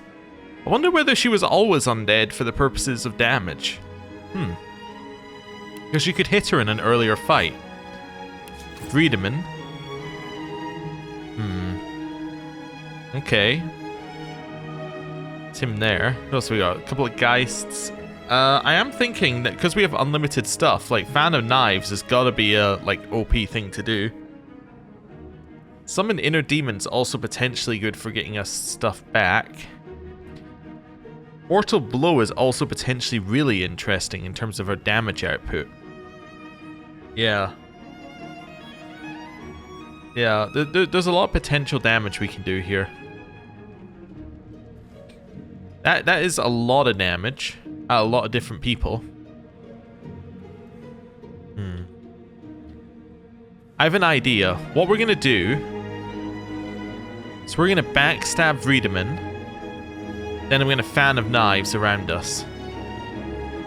Yeah, so let's stab. Backstab. I think this sound is deliberately muffled here, by the way. Fan of Knives. Which is huge damage on a bunch of people. Summon Inner Demon. Oh, 2 new skills gained with that one. Okay, interesting. Source Vampirism. It's a little annoying. Would actually almost be better to come in here with no source, but let's not worry about that. Oh, it actually refilled it. Interesting. Okay, well, you can get a... I was going to say you can get a height bonus on these ones, but I guess you can't against these particular enemies. Okay, I can knock you down just by getting over here. That's almost certainly sensible to do. So that's next turn sorted. No, that's the Elementalist. Sorry, the Markswoman still got a turn. Okay, Friedemann? That cost me 2? Oh, no, I was shocked. Oh. Not a lot I can do about that. Is there a challenge I want to extend? Probably not yet. Okay. Could fortify. You know what we could do? We could drink a magic potion. That would probably be really good. As one of the blue ones. Yeah, let's do that. Just to top ourselves up a little bit. Don't know what Erratic Wisp does. Maybe makes them harder to hit. Ow. Okay, let's have a look here. What's Erratic Wisp? Teleport when hit with weapons or weapon skills. Oh, okay. That's actually not that bad for us. We don't tend to use that much. Anyway. Could hold a whole bunch of people down here with a Worm Tremor. That's almost certainly good. Let's do it. Because 2 of them are melee, so that's fantastic. Peace of Mind would potentially be good, but we want to keep it in case we need it for, you know, peace of mind. Mend Metal, also potentially good. Haste is potentially really good for you as well. Let's haste. Okay, do I want to stand up the top? Maybe. Let's start with a buff, because I can. Let's nether swap you 2. There we go. That gets her the height bonuses that were previously being given to the others, and I could zap these 3 like this. Which would be very, very good, potentially. Although they have huge magic armor.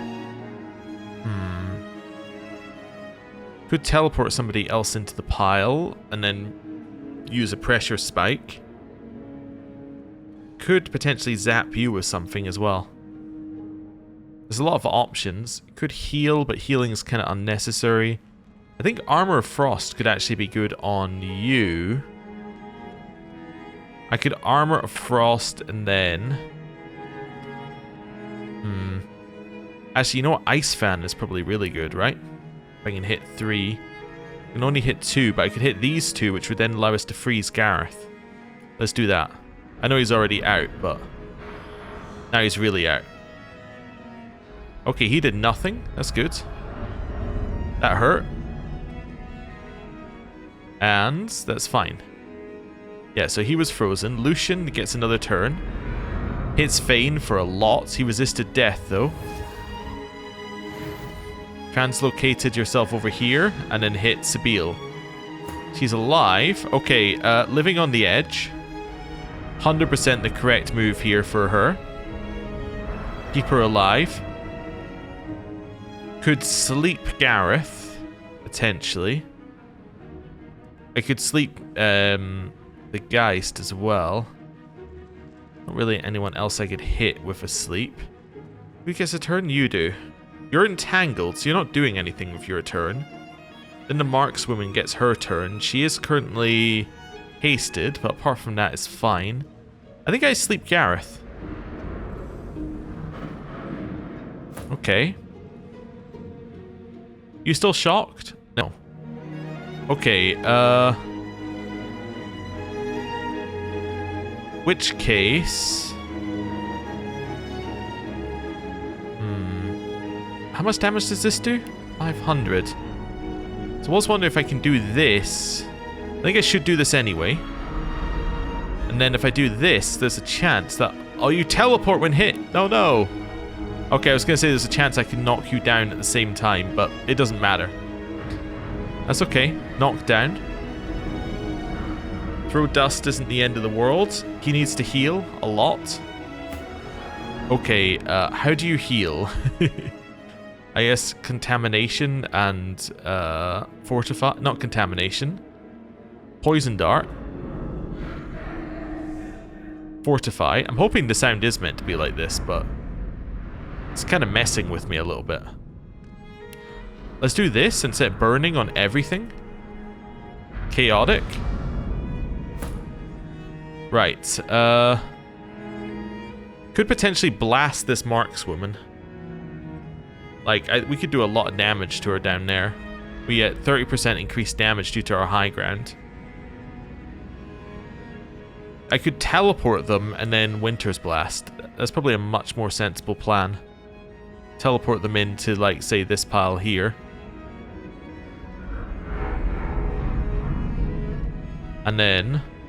Oh, I see, I still have 3. Let's Dazzling Bolt. Like...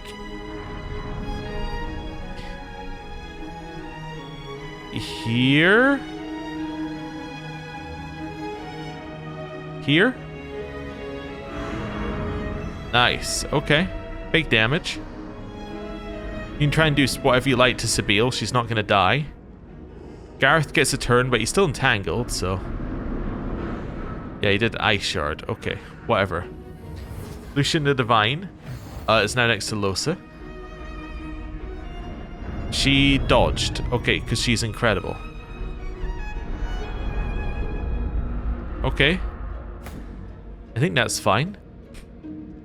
Sabile? Could Fan of Knives. Seemed like a good turn to do Fan of Knives. There's a lot of enemies around. Could Adrenaline Fan of... Oh, I can't Fan of Knives again. Okay. An enemy is approached to melee range, they'll be pummeled. Yeah, maybe. Maybe. You are about to die. Well, actually, you've still got another turn, right? Yeah. Potentially, you're mostly just fine to, like, live your life. I don't really know what I want to do with a single point here. Could reset all cooldowns with a single point, then you can Fan of Knives next turn. Let's do it. You could actually Living on the Edge next turn as well. Okay. Challenge and kill the person next to you. You also have Devourer's Mark on you as well. I didn't even notice. Well, this is definitely good then. And kill. Nice. Okay, so there's one down. All cooldowns reset. Could kill Gareth. You know what? Challenge Gareth. And bouncing shield Gareth. Not quite dead yet, but he's getting there. Okay. Bane's a little hurt. Impalement. Nice. 2 down there. Okay. That's very good. Next.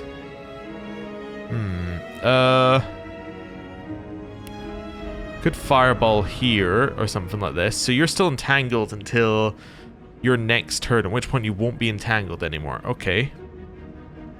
I don't think I have any other CC I can throw down here. I do have things in here, potentially. I could Apotheosis, but that doesn't really matter. It would increase all your stats, though. You could Time Warp to give yourself an extra turn. You know what? I'm going to Time Warp yourself. That's fine, actually, yeah. That's fine.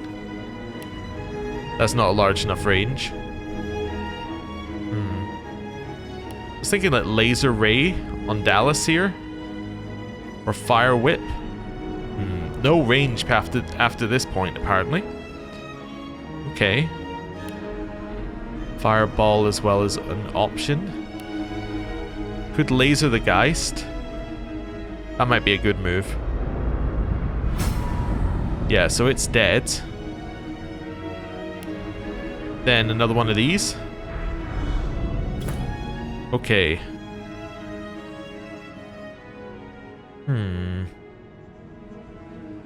This is certainly interesting. 20 ice shards could potentially be really good here. Except Holy Fire probably means that you can't be immune to burning. Protected from fire damage, but it doesn't say you're protected from being frozen, actually. So I could just Hailstorm here. I don't know if they would actually all hit, that's the thing. Could Deep Freeze. Sets frozen for 1 turn. If it gets through. Do I have anything else that would be good here? Blinding Radiance could potentially be good.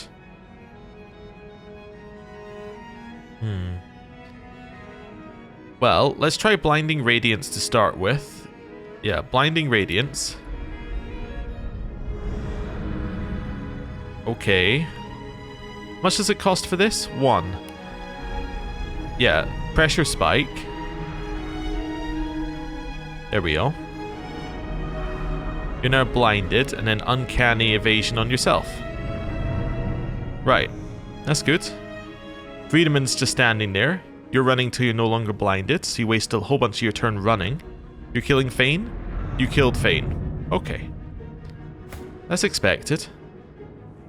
Living on the Edge has to be reapplied, so we will reapply Living on the Edge. Adrenaline. This is worth doing, because now I can cast my Resurrection Scroll on Fane and bring him back. Right, we'll see how that goes. At least gives him another target to go for. Okay. He's still there. That's fine. Vredeman still hasn't done anything.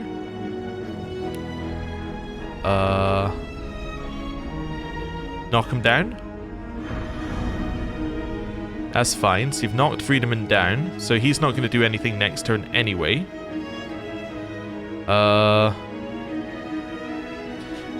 I get the feeling Dallas has got to be our next target. Or Dallas or Vredeman. Let's summon a Dragonling. Let's give us another unit. Okay. Our Dragon Child. Let's start with Firebrand.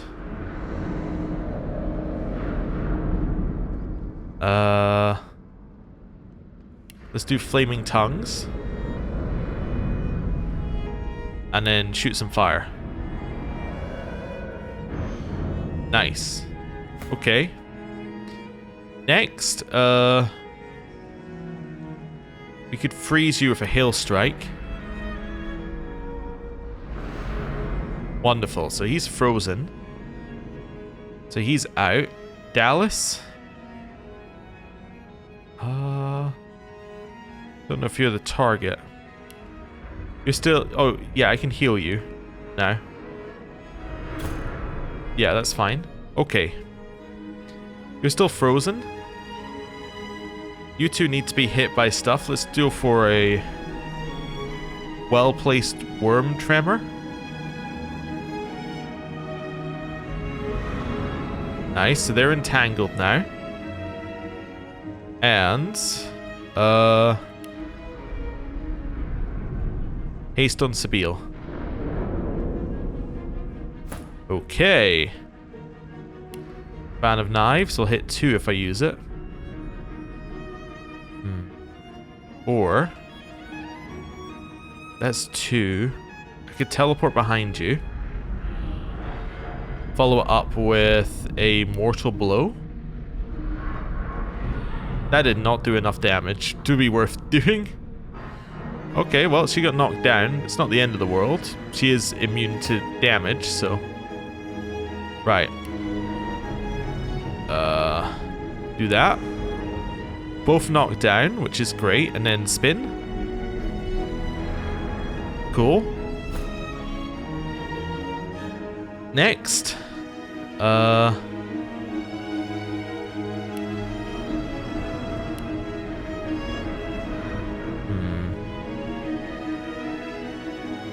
could just attack here, I suppose, at this point. Hit him. Nice. Ice Fan. That'll freeze. Wonderful. After that... I don't know. What I might do is teleport, is do another swap here. Just to move her down into range to actually do things. Right, attack. And, yeah, that would work. Wait, no, that'll unfreeze. Never mind. No, I'm stupid. Live. He did. Live again. I'm stupid. Okay, she's also dead. Oh, you're back again? Never mind. Yeah, I forgot you're back again. Wiedemann. Hit him. And hit him. I am Brachus Rex. I am the Source King. You shall not seal the veil, and I shall not be struck down. I call on the God King. Come, claim what is yours. How? What? You are unleashed! Wiedemann cackles in delight at this turn of events. His unbridled glee slithers into your veins and throttles your heart. You left the leashing wand next to me, you stupid maggot. So accustomed had you become to me pretending to be your slave. Kill him! Do shut up, you tedious buffoon. And don't look so surprised. As if I would allow that bone-bag Dallas to enslave me. Me? I'm gonna confront Dallas. You thought mere magic could contain an evil this tremendous? This is not the time for talk. Kill him, now! Too late, you mouldering, blight-stained pigs. Grant me power, my ally. God King, I call on you.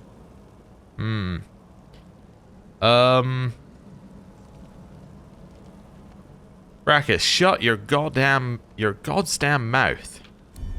Ooh. You would interrupt Brachus Rex?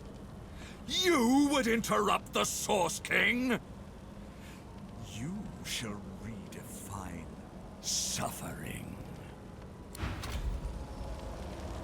Well, that's not ideal.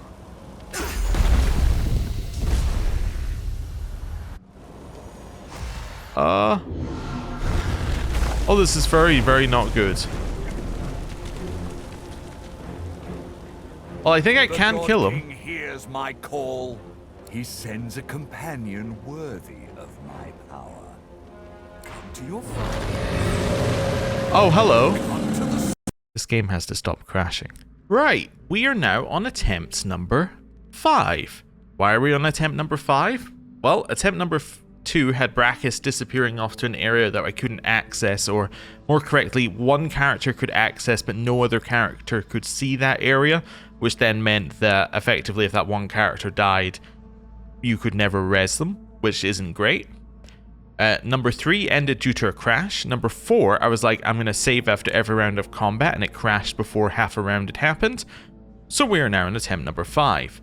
I am going with a new fix from the forums, so the Steam forums this time.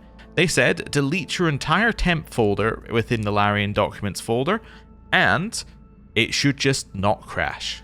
And that someone below it said, still works in 2025, so let's see if it still works in 2026. So, let's go back into combat. Alright. Oh, Devourer's mark is on Lucian. That's not great, because he's hard to kill. Really, it's great if it goes on to the Elementalist or the Markswoman, but anyway. Cast Lightning Cascade, which is god-awful, because it means that we end up in this situation where the Red Prince only gets 3 actions rather than his usual 4. Because if he had 4, he could knock down somebody, but he can't do that. I am going to hit you with this to remove your armor. I am then going to probably bless somebody. Let's bless Sabile. Because it's free. Which I need to remember that blessing is free. Right. It's fine. Source Vampirism. I might actually do a quick save every single one of my turns here. So let's just do a quick save and wait for it to save. Okay. I'm thinking we could teleport behind Friedman and do the same thing we did before. We could also just do like a meteor storm on this area with you, and that might kill everyone. Maybe I teleport over here. I use my fan of knives from here. It hits these targets, and then I meteor storm this area. By the way, in case you're wondering, the area that Friedemann went to that we couldn't access was up here.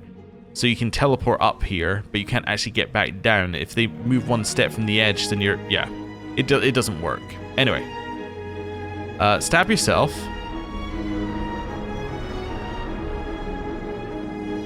Although I could do the same on this side and potentially kill you.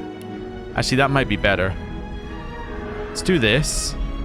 Followed by Fan of Knives. Nice. Ooh, almost killed you completely. In fact, if I can do, what, 1 point of damage, I kill you. Can I do 1 point of damage? Not on your turn, no. Well, yeah, no, I don't have anything that I think does 1 point of damage, unfortunately. Yep. I mean, I could use Adrenaline. If I use Adrenaline and kill you, and then go invisible, that might be the play.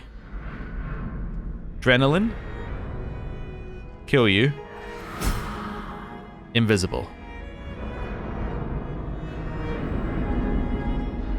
Cool. When you get hit, you teleport. And then you've blinded the Red Prince, which isn't ideal. So I was thinking something like this would be pretty good. Do it. We haven't seen this one yet, so... That's not as much damage as I thought it would be, but it was very impressive. Alright, let's quick save here. Encourage. Which is a nice little boost. Then, what I'm looking for is one of these. Cast that on the Red Prince. He's now unblinded. Heal the Red Prince, because that will get rid of his burning and will give him magic armor. Yep. Then Soothing Cold to give everyone magic armor. Right. Game crashed. Right, back to Los's turn. So, buff. Soothing Cold. Heal. Peace of Mind. Let's go.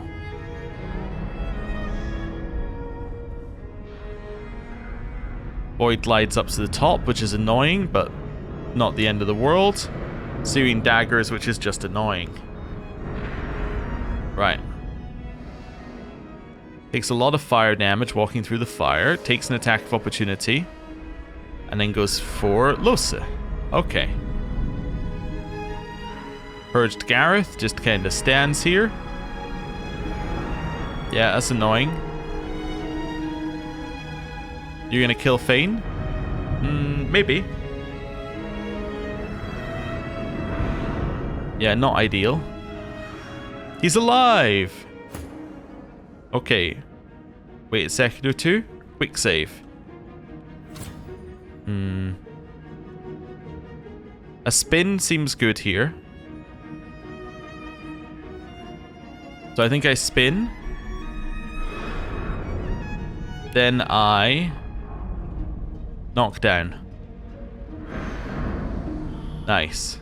Dallas gets a turn. So overpowered Losa. We can make her stand up on our turn. That's first aid. So she gets a little physical armor when she comes back, not a lot. Chloroform. You gonna die to burning? If you are, there's nothing I can do about it. Chloroform won't do anything to you. The Geist is already down. Purged Gareth is chloroformable. There we go. There's your tactical retreat, and... hey, it was blocked. Nice. Fane lives. Don't ask me how. Apotheosis will give him 5 increased stats, which is nice. The other option is that he heals himself, which is also fine. I think Armor of Frost on himself. Followed by a giant poison vial. Followed by a fortify. Still fairly dead, I think. And let's do one of these as well, which will heal some of the other guys, but that's okay.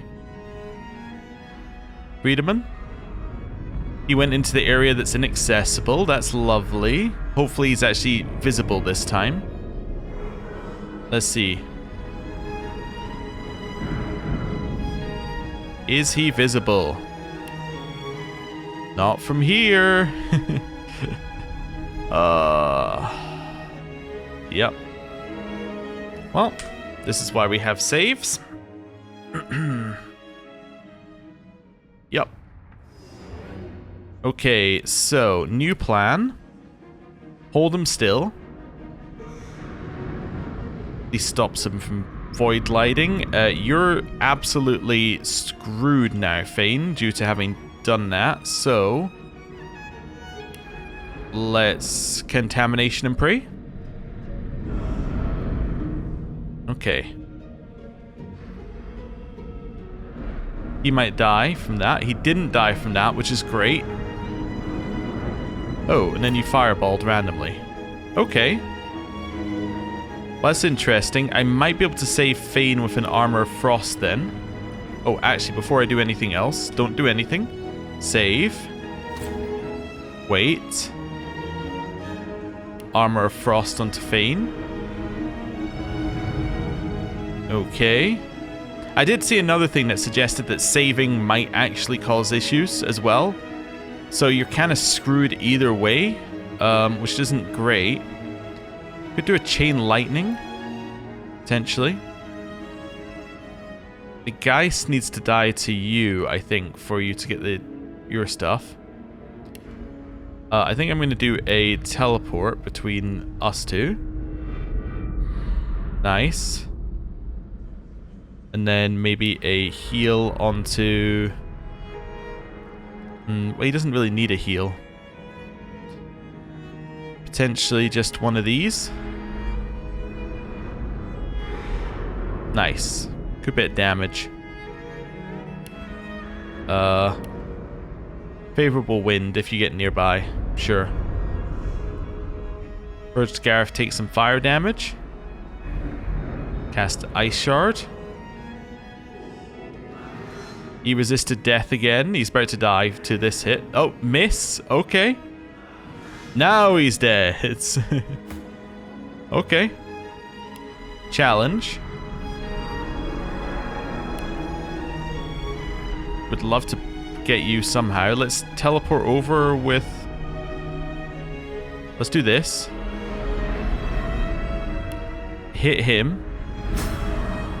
Nice. Then dash through. Wow. Looks like you got blasted a huge way there. And teleport Dallas away. That's not the end of the world. Okay. Who's next? Oh, what's next is quick saving, of course. Maybe rezzing Fane? Res Fane here. Which gives them another target to hit. Could increase your own armor. Not a ton to do here. Could bless, which I should probably do at every opportunity. Oh, he's now got Holy Fire. Nice. Okay. Teleport Dallas down here on top of the Divine. Or on top of Lucien. Be more specific. And then 3 of these. Cool. That's fine.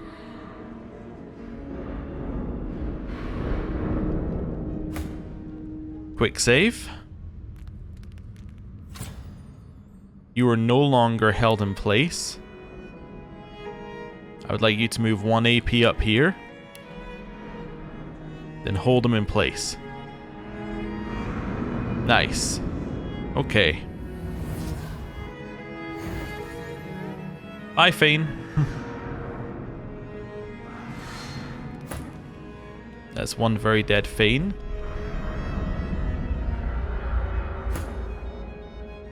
Wait for everything to stop doing. Quick save. Okay.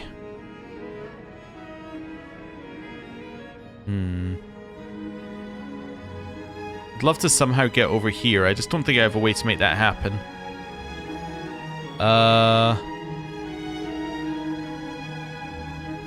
This would be a knockdown. Let's overpower. Nice. Okay. Followed by... Don't need the magic armor. Could heal or healing ritual. Could just hit you. Okay. Wait. Quick save. Hey, we haven't had a crash in like a whole, 10 seconds. It's incredible. Teleport here. Then we're gonna res Fane here. Okay. That's your turn. That's okay. Wiedemann's entangled, so has to just attack straight down here. Your turn here is going to be to quick save. And then Hail Strike, which will freeze the Divine. Nice. Then that might actually just kill you if it crits. It did not kill you. Okay. Well, he is almost dead though. Okay, not really sure what he did there. Are you still entangled? You are. Wonderful. Poison Dart. One of those. Peace of Mind onto the Red Prince. Okay. Your new move is to kill. Sorry, your new move is to quick save. Deflective Barrier. Just so something goes back against Brachus and then hit. Are you feeling poorly, Dallas? Good. You shall not seal the veil. And now it is time. Hey, I get to quick save here. Okay. I call on the God King. Come claim what is yours. How? What? You are unleashed! Friedemann cackles in delight at this turn of events. His unbridled glee slithers into your veins and throttles your heart. You left the leashing wand next to me, you stupid maggot. So accustomed had you become to me pretending to be your slave. Kill him! Do shut up, you tedious buffoon. And don't look so surprised. As if I would allow that bone-bag Dallas to enslave me. Me? Dallas, you thought mere magic could contain an evil this tremendous? This is not the time for talk. Kill him, now! Too late, you mouldering, blight-stained pigs. Grant me power, my ally. God King, I call on you. Okay, now we're playing Sabile. I'm going to laugh at Brachus' naivety. The God King will never share his rule. The Source King is doomed. I thought Brachus was also the God King, but maybe I'm wrong. You needed 6. Oh no, I needed the bonus from stats as well. You would interrupt Brachus Rex? You would interrupt the Source King? You shall redefine suffering. Okay.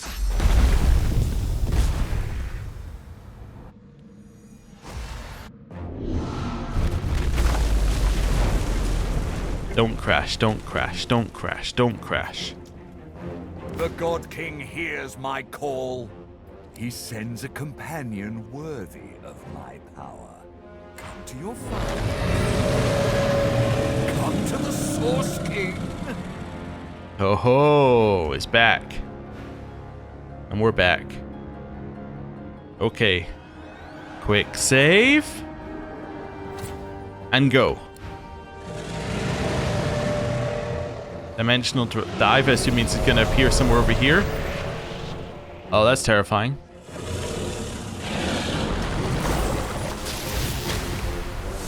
You just summoned Lord Linder Kem? Oh no.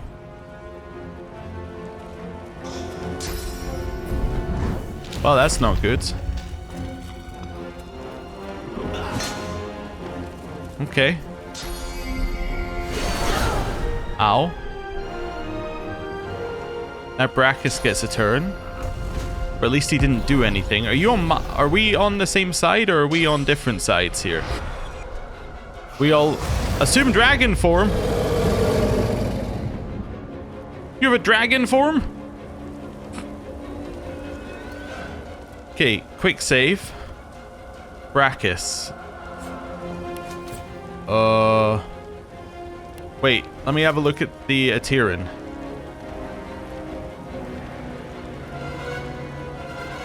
Apparently it's just a weapon that could defeat Brachus. We should try it. Or Anathema. We should try that on your turn, obviously. What even is our play?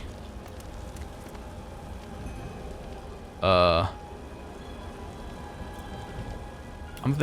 I can't even teleport behind you. I'm thinking jump over here. Are you burning currently? Have you got anything I can remove with this? No. Okay, but you can fan of knives here, which is very nice. Nice. Okay, we stunned Lucian.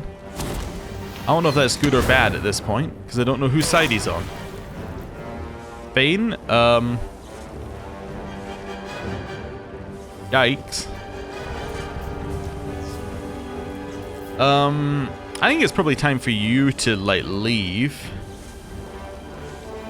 Yeah, it's probably time for you to be, like, done. I'm also thinking that it's probably time to time warp, Losa. Actually tempted to Apotheosis, but let's attack here. Okay, I don't think I managed to kill them, actually, which is not good. Losa?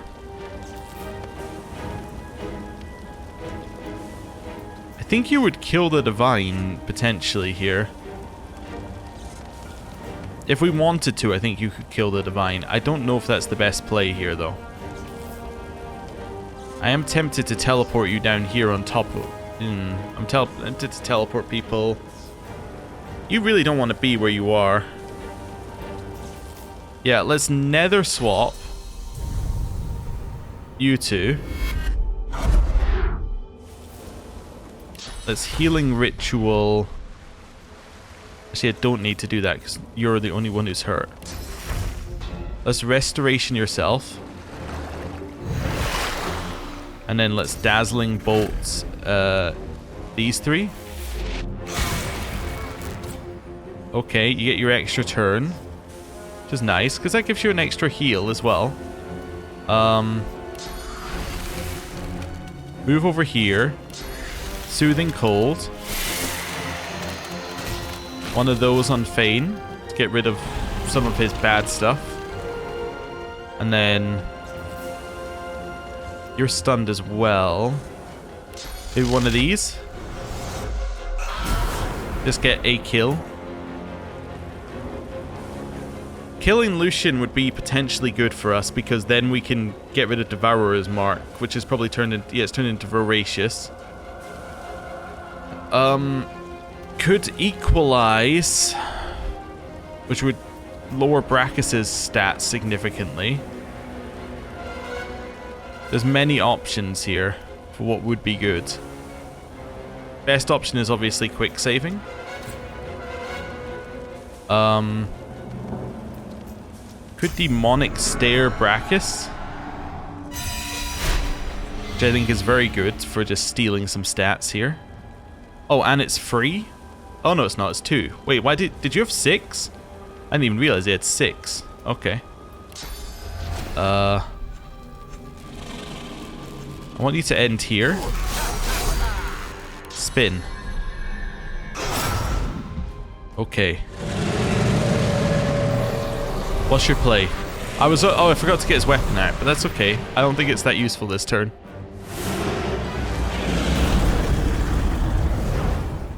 Sabia lived!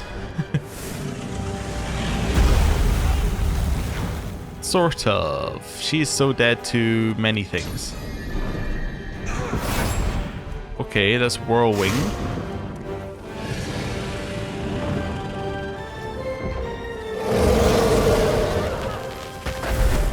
You killed Lucian. I just want you to know that you killed Lucian, Dallas. Nobody else did. You did. Brachus?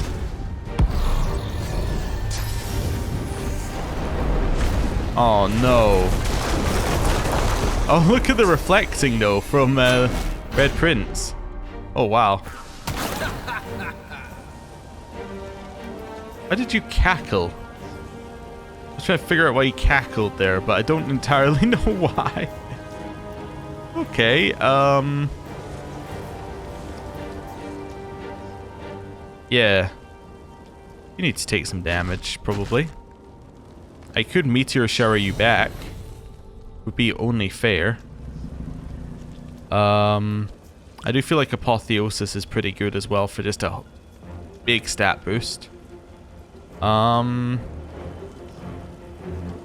Yeah, but the main benefit of Apotheosis is that it makes all the source skills cheap, but it doesn't matter because they're already cheap. Hit him.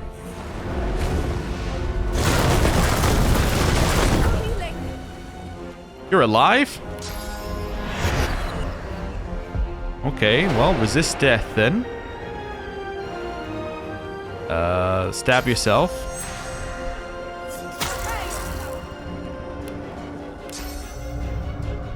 Really no way up there, huh?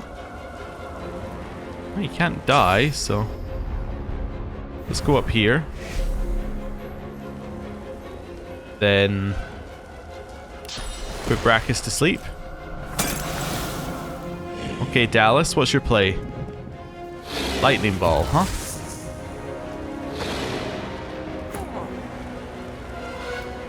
Red Prince.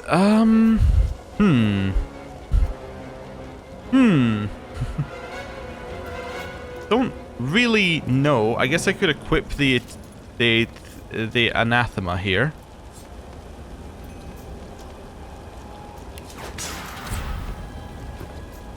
And then, do I have a way over here? Yeah, I can jump. Hopefully that doesn't wake him up. Okay. Then fortify yourself.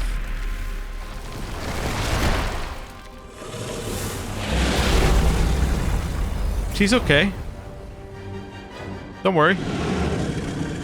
Oh, Brachus is back though.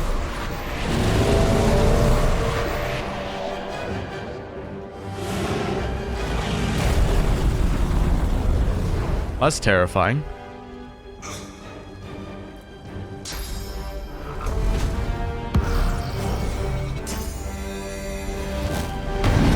Okay, you attack Dallas. That's interesting.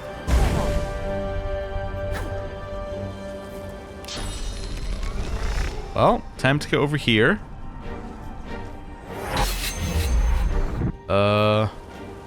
Much is it for living on the edge? It's 3. Well, I think you're gonna skin graft. Followed by a followed by flesh sacrifice. Followed by living on the edge again. Because now the second living on the edge you've got. Let's quick save. Right. Chem? I don't know if you're even the target I want to be thinking about. Maybe I just fireball in here. I'm ready. Followed by, I don't know, maybe just the most basic of fossil strikes. Okay. Buff. Bounce one of these. And freeze.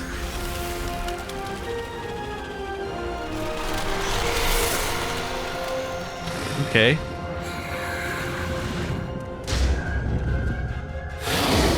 Brachus is about to die. The Kraken just killed Brachus. I defeated the Kraken. Somehow. We leveled up and everyone got full health. So now I'm against Dallas the Dragon? I think? Yes. Everyone else is dead. Do not ask me how this happened. Well, I know how it happened. The Kraken killed Dallas, which was very nice of the Kraken for us, I guess. Well, I guess you should probably, like, put your shield back on. And potentially your sword. And then potentially that's your turn. But I don't know. Let's see. If you got a way to get over here. Not till next turn. Alright, well. Get a little closer.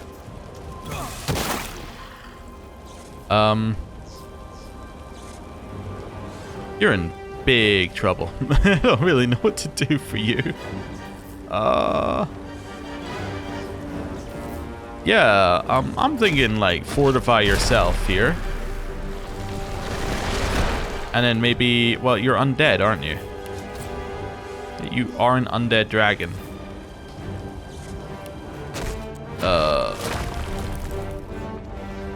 Hit it. That hits Sabile. Okay.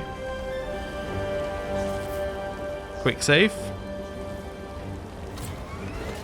Have I got a... I do have an Armor of Frost scroll still. Oh, nice. Okay, well. In here. Armor of Frost scroll. Nice. And... Pressure Spike. Let's try it in here. That work? Yeah. Dallas the Eternal took a bunch of damage. Thunder Breath. Ow.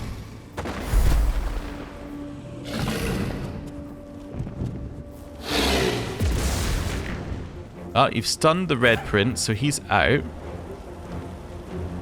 Living on the edge is only for this turn.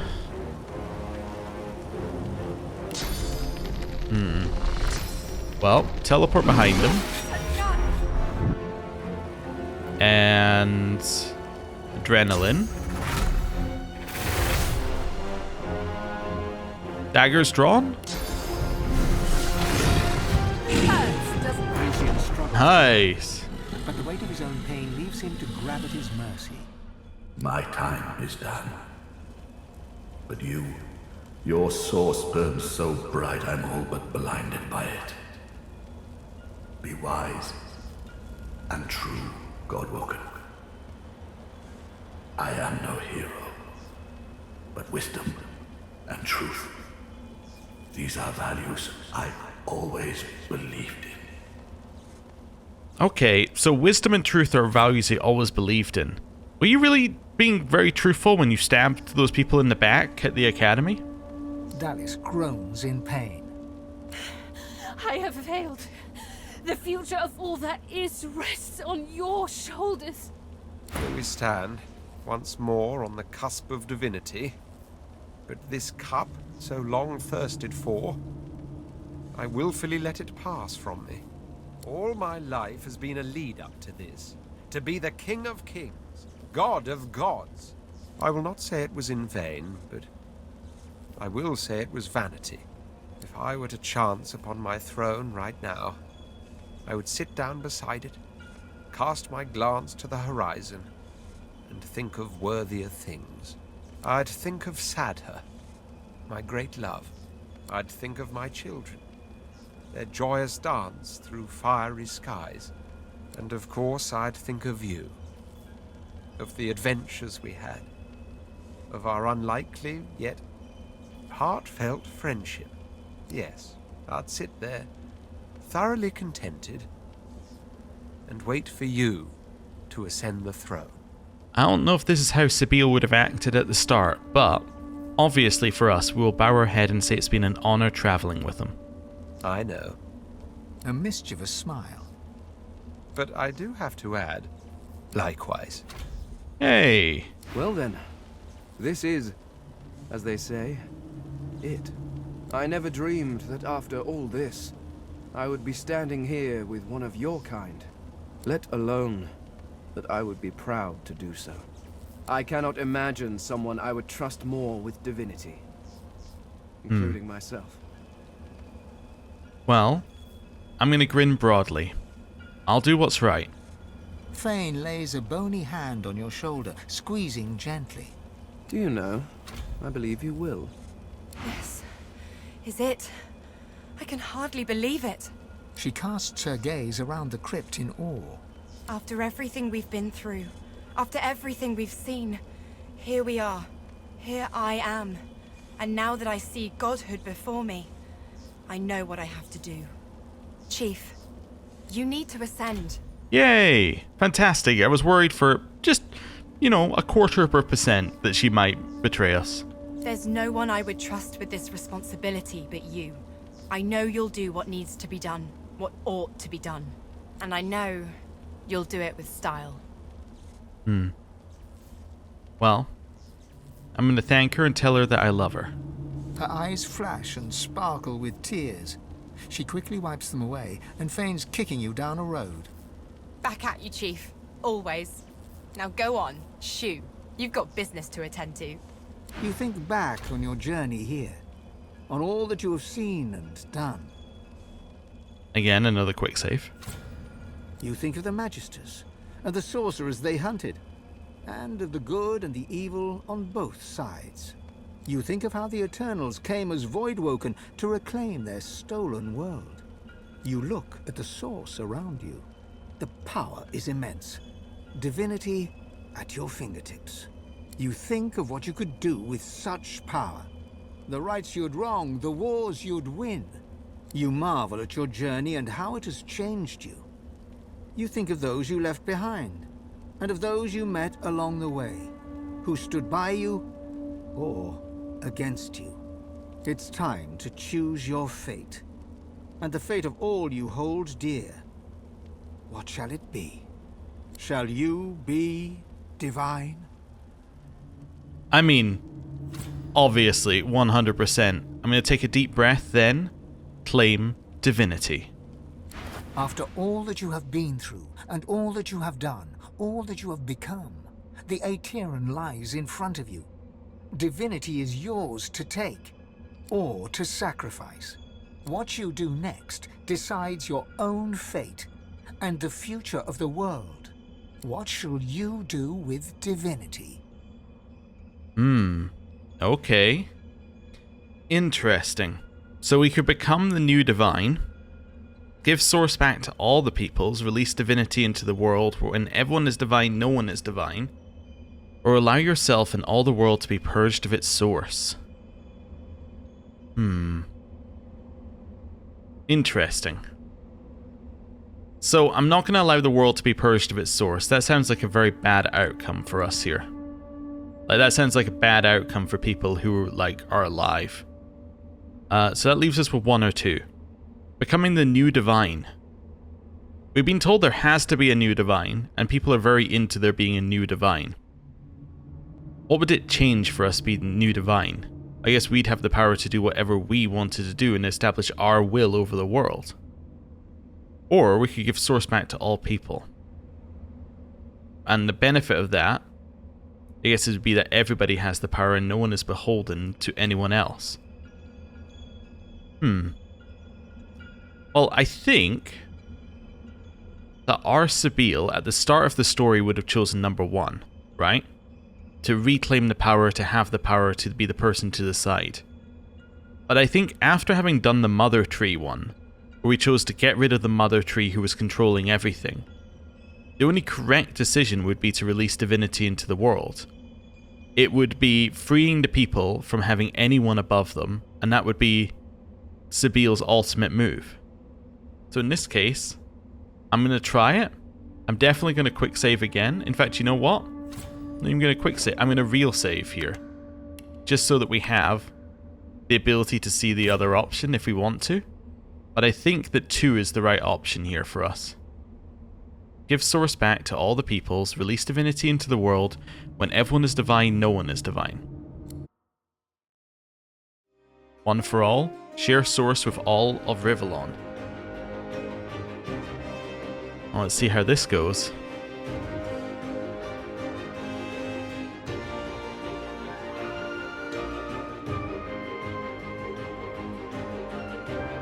And so it ended. A tale that began with my own ill-fated attempt to rid the world of the God-woken.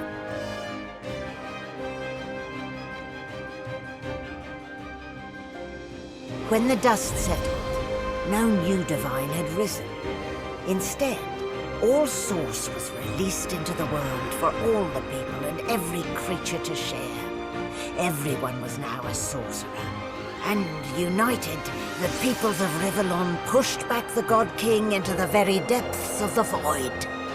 This ushered in a new golden age of peace and prosperity. But alas, it was not to last. With many greedy for wealth, power and position, the struggle soon began anew. Source, the very language of creation, was used in violence once more. The never-ending contest for power continued. As for me, my last hope of ever being freed of the God King's terrible tyranny faded when the God-woken failed to seal the veil.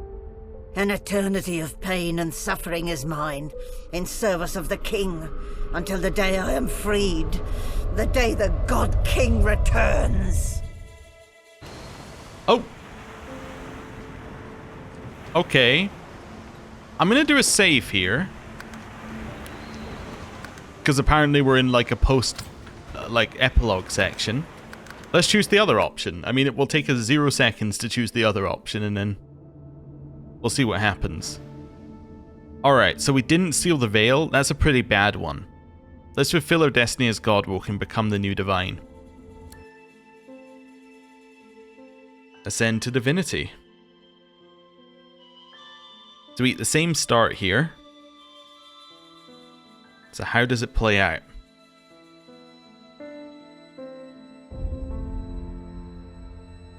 Maybe this was the right option. And so it ended.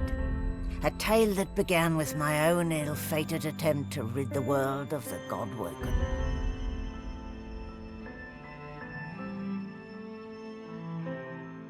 A new divine rose, a true heir to the Seven, more powerful than ever, and united Rivellon in its battle against the Void.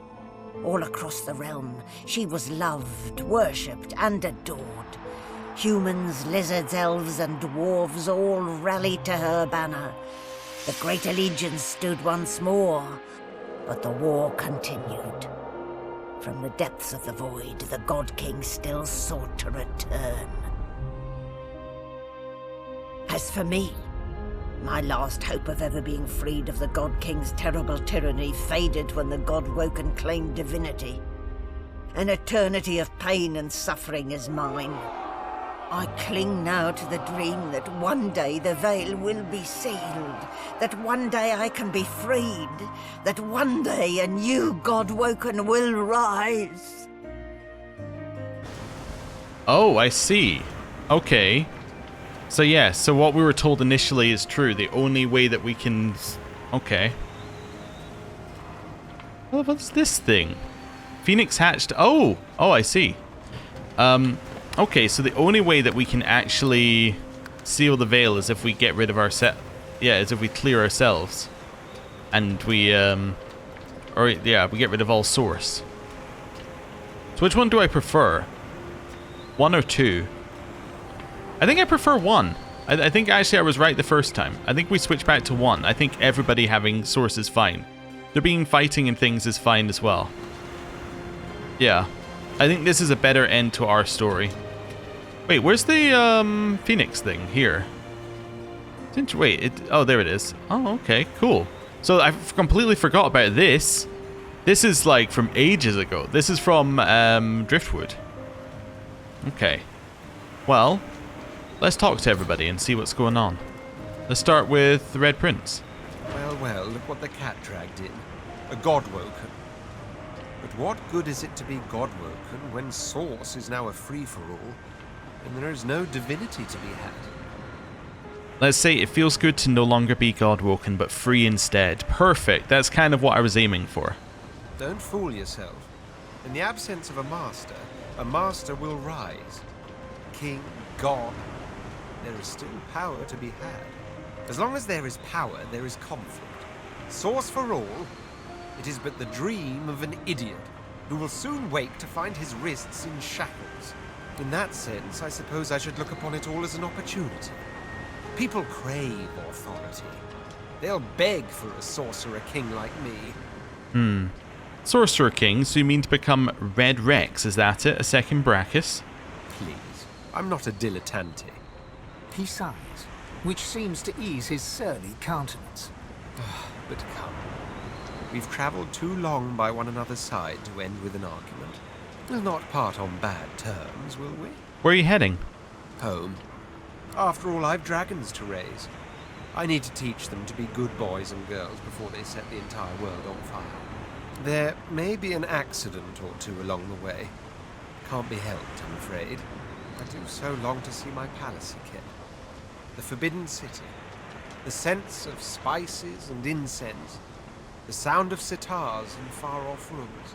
To sit all day in perfumed shade and watch the white of the marble change with the journey of the sun. But above all, I long to be with Sadher. Long to finally have the time to love. I'm going to wish him the brightest of futures.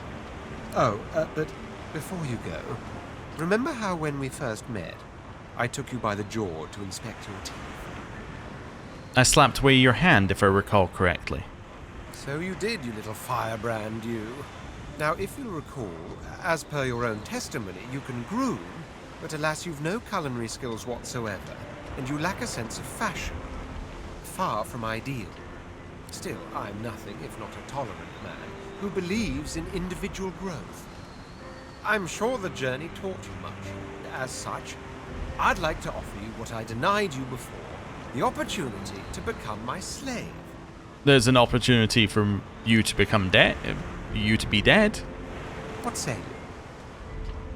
I'm gonna shake my head, sigh deeply, then hit him on the nose. Taken quite by surprise, he staggers back, blood dripping down his nostrils. I take that as a no, then. Fair enough. But next time, please, use your words. Okay.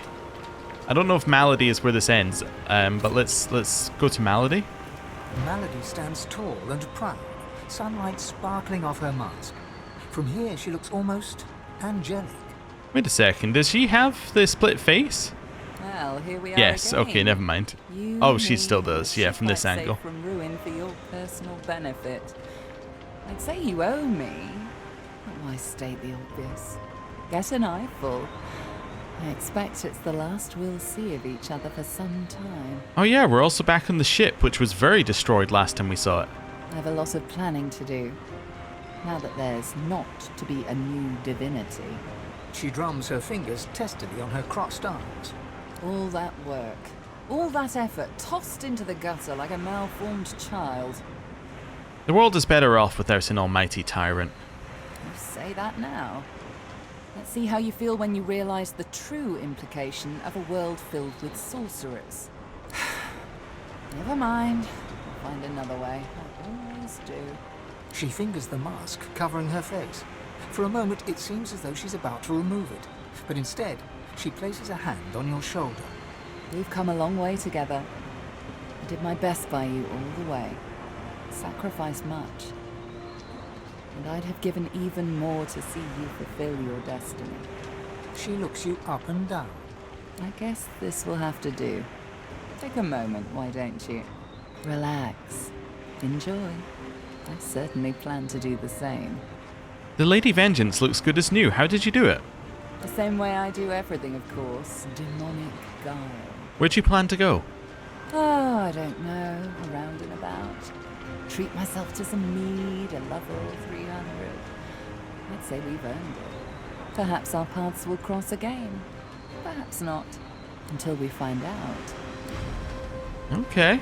So she definitely doesn't seem that happy with us, but she doesn't seem that unhappy with us either. Hello. You escaped an abominable prison and confronted the king of all gods only for Divinity to slip your grasp. A rather poetic arc, don't you think? What might you get up to next? Now that I am clear of mind and free of intruders, I'm wondering if it isn't time to share my learnings with the less enlightened. And to that end, I have a few ideas worth considering. Once I've come to a conclusion, I promise you'll be the second to know. I wish you well, and be on your way. Until we meet again, Seville. Okay. Hello. I feel weird, like I've got ants crawling in my belly. There is a matter I must attend to, however. My payment for all the stuff I've done for you. That'll be... He taps his fingers and mouths silently while he counts, until he arrives at an acceptable figure. 1,300,000 dozen and 50 teen gold pieces. Now pay up. I've got a better idea. Oh yeah? What's that? I need you to spy for me. Someone to dig up dirt on my enemies. Han ponders your suggestion for all of a second. Okay. I love being all sneaky and well, yeah. But you better believe the bill for that will be a doozy. Alright, hello. The flaming hatchling bounces and cheeps out of sheer excitement. Mummy! Mummy! Looky, looky! At me! It takes you a moment to realize the egg you've been carrying has hatched at long last. The chick trills contentedly and flaps its tiny feathers in recognition of its proud parent. It seems you've got a new mouth to feed. Mummy! Alright. Hello, Almira. A world full of sorcerers. That's quite a thing. But don't worry, darling. You're still special to me. I hope you've reformed your ways after winning back your freedom. Reform my ways? How adorable. No, I'm afraid I cannot escape who I am and what I've done. Her eyes flick down to your mouth. She smiles coyly, then slinks forward to kiss you. I think I'm going to resist her advances here. Almira pouts in disappointment, but it quickly morphs into a devilish grin. Oh, no matter. We'll always have our first kiss. I haven't been quite able to put it out of my mind. Just as I'm sure you won't be able to put me out of your mind. What's next for you? Who knows? A nice cottage someplace quiet for Mahali and I. A roaring fire and a feather bed. Maybe. Maybe. But a girl needs some fun, doesn't she? I'll take my leave. We'll come back to you later. Let's go have a chat with Fane. Fane is reading a volume of Cranley Hubert's famous encyclopedia. He leafs through it slowly, muttering to himself. I see. Intriguing. He glances up at you, big, empty eye sockets taking in every detail. Well, well, there you are. Another fine specimen of your kind. A little leaner than when we first met, and a little less divine than you'd hoped, I imagine. Well, I'm pretty happy I'm not divine. I have a different life to lead. As do I, it seems. Whatever that life might be. Fane looks back down to the book, a bony finger running across the embossed leather cover. It could have been different, you know? I could have saved them. I could have found a way. How do you feel about your people after everything that's happened? I could have done more. So, perhaps could they? Had they decided to live in peace with the mortals of Rivellon, maybe we could have saved them. But they made their choices. And I made mine. Well,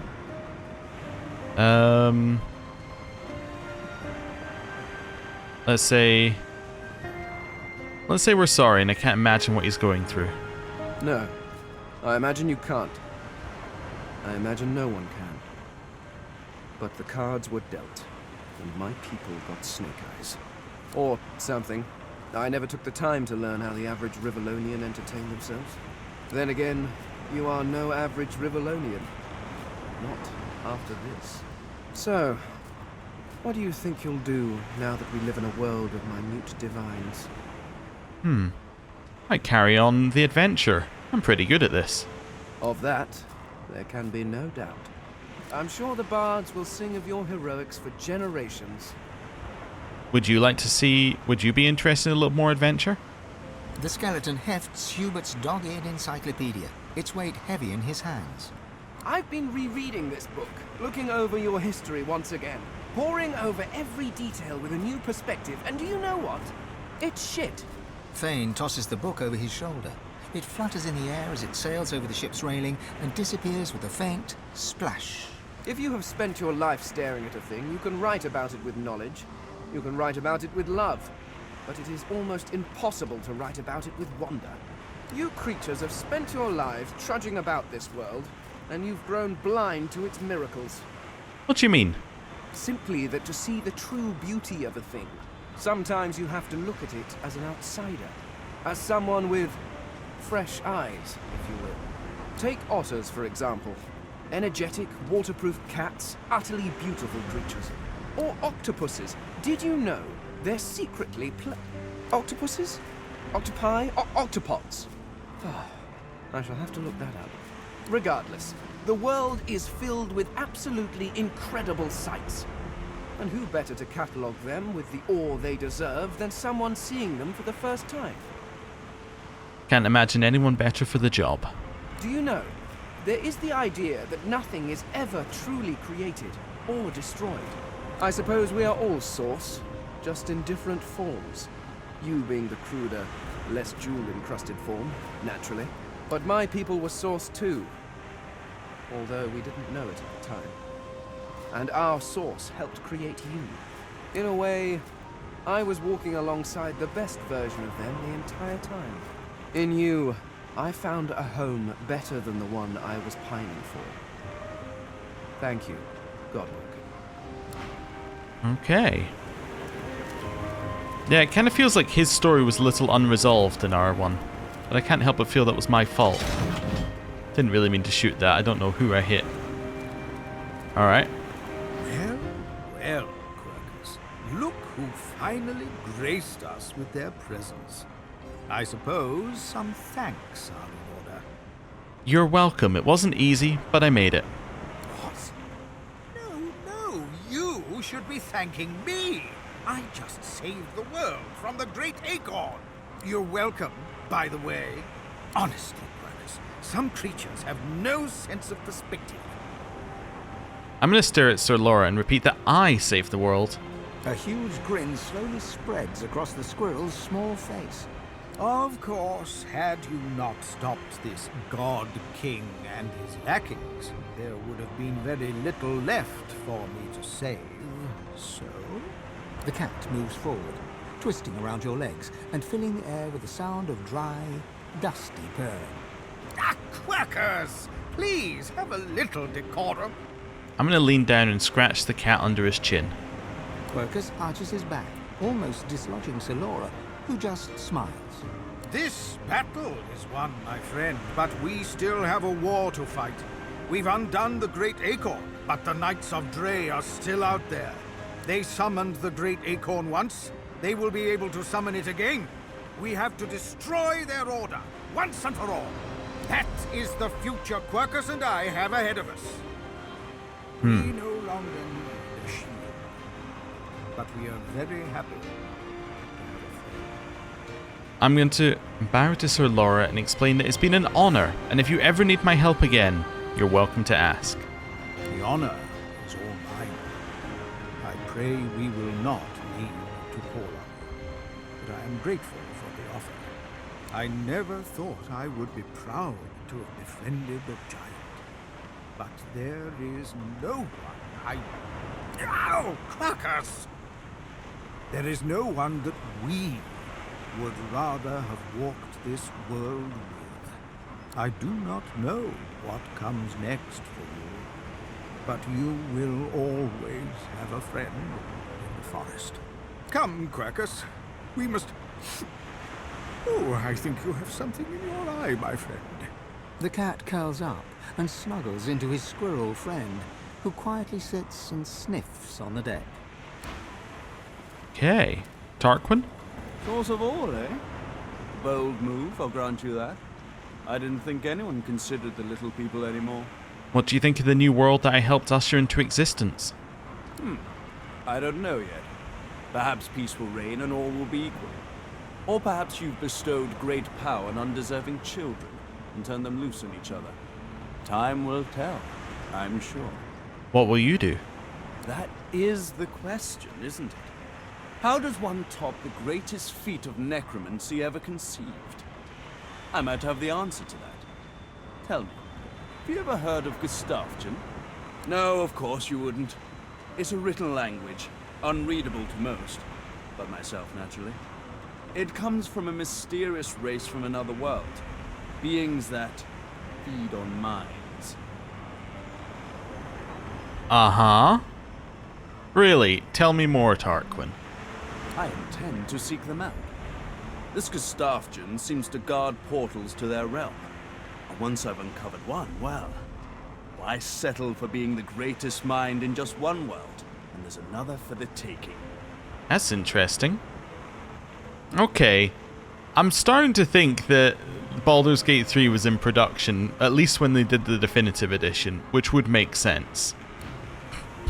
Because that's a distinct hint. Anyway. Hello.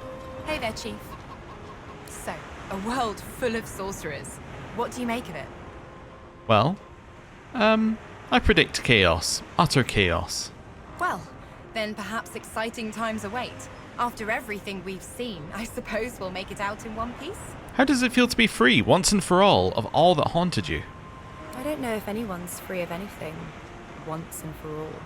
But I'm bloody thrilled to be here now. Just me, myself, and you, of course. What will you do now?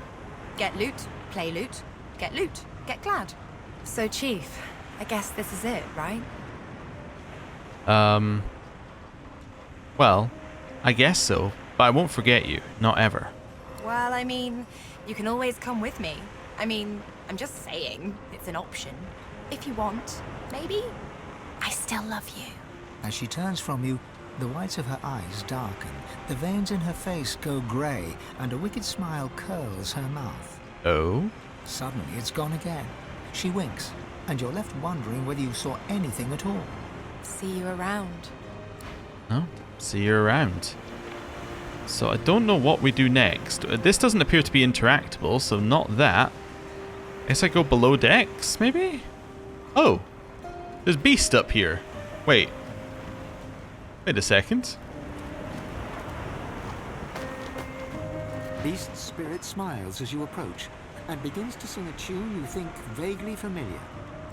Here the wild beast just sails on the ocean. He's docked in the bay and coming your way. Off on the yawn you hear the commotion. He's docked in the bay and coming your way. The cupboard can't hide you, nor can your berth. His daggers don't care about the gold that you're worth. He'll bury your bones neath a mountain of earth. He's docked in the bay and coming your way. He pauses, then continues to hum, all the while working his ghostly whiskers. That was unexpected. I saw there's spirit vision then. Should have, if there's a beast here, there should be an Ifan somewhere, right?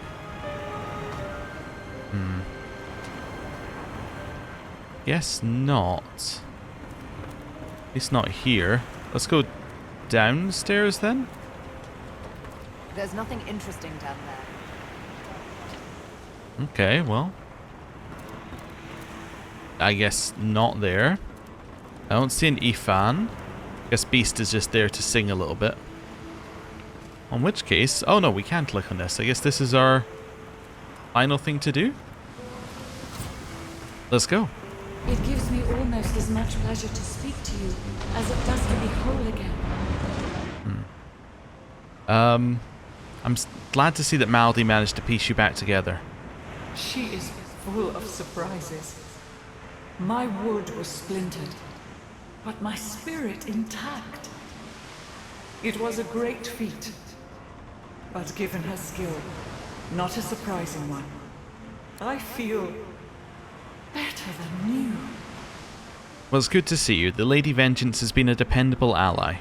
I will always be an ally to those that carry swords, to those whose blood is of the heroes of old. And so, as always, I am at the ready. It is time to depart. You look out to the endless beyond. The sun's light plays upon the waves, just as it always did. The sails flutter in the wind, just as they always will. And yet, something is different. You are different. And with a start, you realize where you must go next. You speak the command to the Lady Vengeance, and another chapter begins. Oh ho! The world was at peace, at least for now. Few were as prepared for the new world as the lizardkin of the ancient empire. With power spread equally throughout the world, the advantage lay with those who knew how to steal it, and at this the lizards excelled.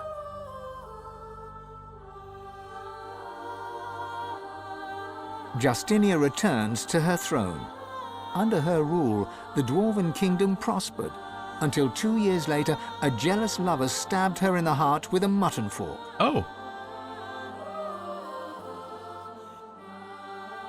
With their power returned, the elves reclaimed their lands from the Death Fog and began to rebuild. Soon they would split as two factions sought power, one to bring back the trees, the other to bring back the scions.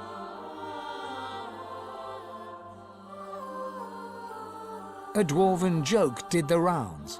It ends with the punchline, "So Lucian dropped the Death Fog on them again." Okay. Only the elven Godwoken could bring the elves together once more. And in a dark forest on the far side of a desert, well beyond the high seas, the Black Ring came together once more.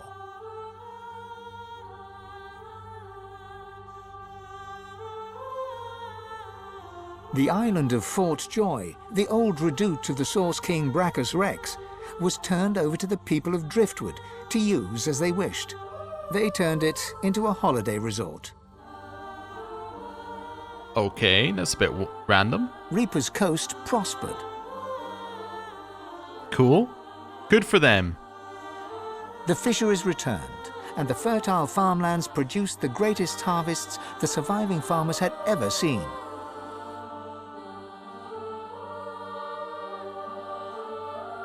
Blood Moon Island became particularly fecund, its soil producing the greatest crops.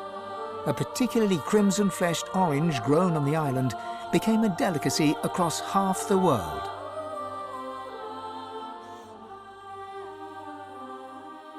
The Black Pits took fire. The oil there burns still.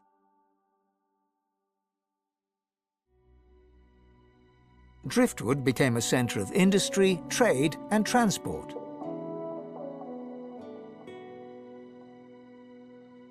Lohar the Dwarf became mayor. His time in office was cut short by an unfortunate wound that spontaneously appeared on his neck. Well, these things happen.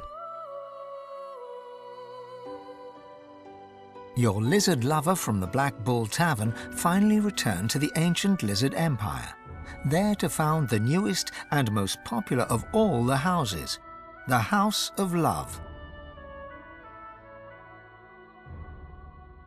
After a long and harrowing journey, Lovric the Waiter arrived in Sicil, where he opened a tavern. The meaty stew became famed almost as much for its food as it was for its greasy, abusive owner.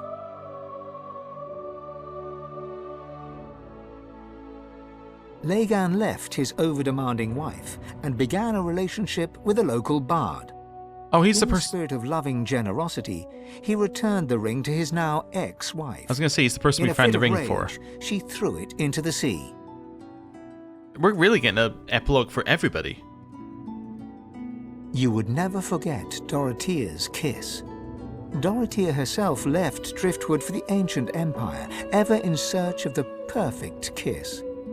She never found it, although once or twice she came close.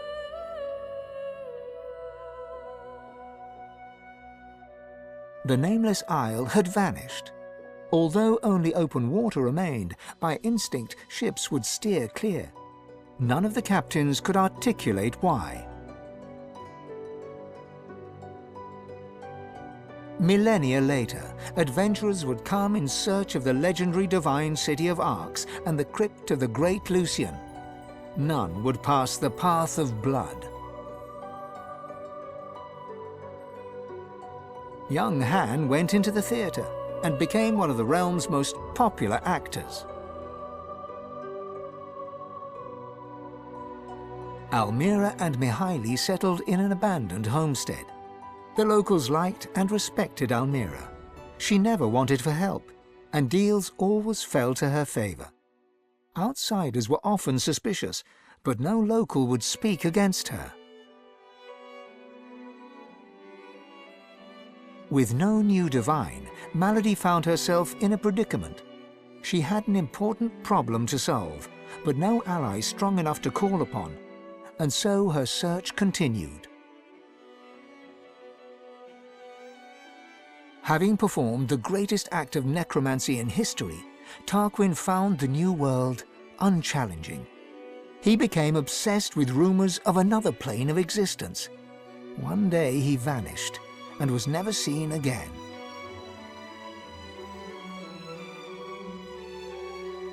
With the source released to the world, Ahu the Wizard spent more and more time as a cat. One day he decided he would not change back. Just an easier life, really. With Amadia silent, the priestess Gratiana left the swamps and re-entered the world. With more undead than ever before, she founded an abbey in the Dragonspine Mountains, offering them shelter from hatred and fear.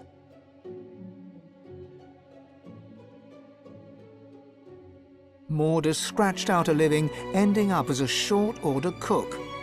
After an epiphany arising from the phrase "sunny side up," he started a religion. Upon his death from food poisoning, all 3 of his followers committed suicide. Oh. Jehan, the demon hunter, found himself at a loose end. So, he opened a museum of demonic artifacts. After it burned down, with Jehan inside, witnesses claimed that the flames were the color of blood. As the forests grew anew and the elves were equals at last, Sahala shared elven knowledge of source with the world. But some elves disagreed and plotted against her.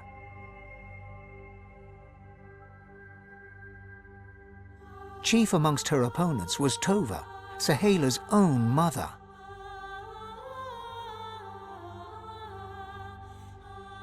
As Source flooded Rivellon, Fane set out to record everything he could of this new world. As he travelled, he kept a socket peeled for signs of the Eternals, hoping to find the wife he'd lost. He's still looking. The Red Prince came home a hero. With Sada, he had more dragons.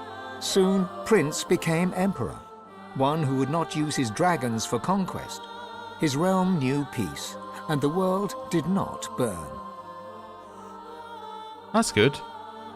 Losa returned to her music and enjoyed a storied career as Rivellon's premier musician.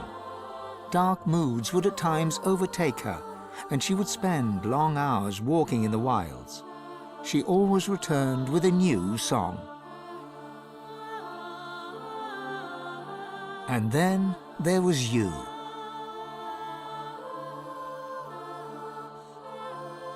You returned to the world a sorcerer among many. Your future was yours to decide. Did you accept your new status with humility? Only you know the truth. Only you know if you atone for your sins. This is a bit weird. The weird cutting in and out back to the same image. Alright. And I think with that, we've finished Divinity Original Sin 2? I think we have. Okay.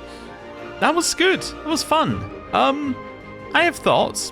Why is that oh, the design production director, so that's why their name's all different colors. Okay. Anyway, let's start with the elephant in the room. There's a lot of people who've been replaying this and saying, wow, it's so much better than Baldur's Gate 3. And I wasn't feeling the same way. So, I tried to think of, while we were playing through this, how can I articulate what my issue is?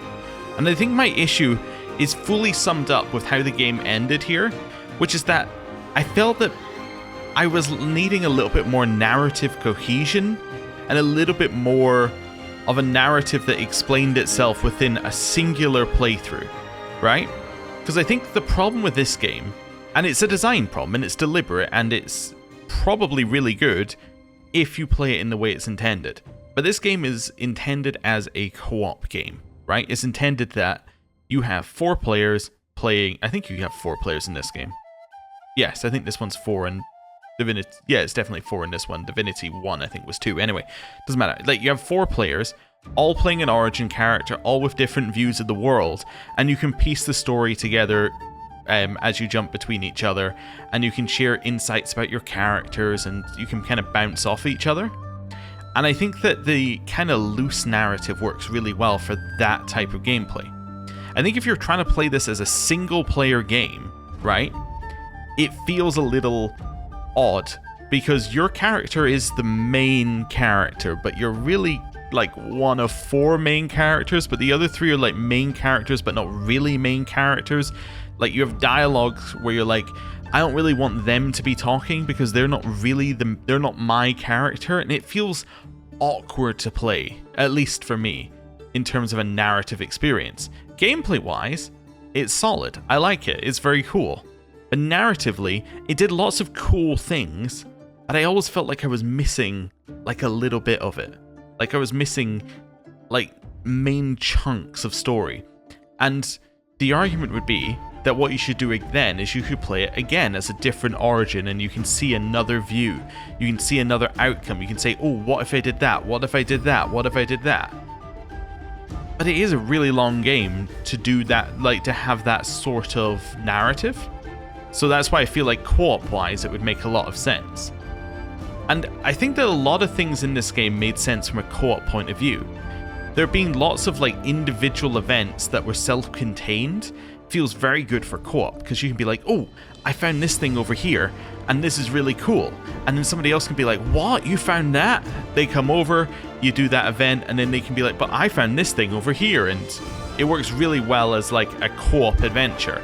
Well, I feel like Baldur's Gate 3 was designed as a single player adventure that you could also do co-op with, which meant that its narrative was very focused on you being able to see everything from one character's point of view from the start, and you got a good view of all parts of the narrative, and all of it was cohesively going towards one individual like place at the end. So that's kind of where my thoughts are with it. But it was a really good, solid experience, and I'm happy that we went back and finished it, because the second part of the game, I feel, is at both its strongest and its weakest part of the game, as in the second act. So once you leave Fort Joy and get into Driftwood, you have a very, very like disjointed experience there. It's a huge map, there's tons that happen there, and it's all like big events that you can think in your head and be like, oh my god, that was cool. But it was so disjointed, and so like, oh, we got this cool thing, we got this cool thing, we got this cool thing. You go into this field, there's a scarecrow, and the scarecrow's the God King, and he can speak to you, or it's wild. But it's so disjointed, and it's, yeah, I don't know, it feels, oh, we're already at the end of the, we're already at the end of the credits, but it feels so odd, right, when you're in Act 2. But Act 3 and Act 4 are very, like, solid experiences, and solid and like more focused experiences, and I feel like I would have liked it if the whole game had been solid and focused like that.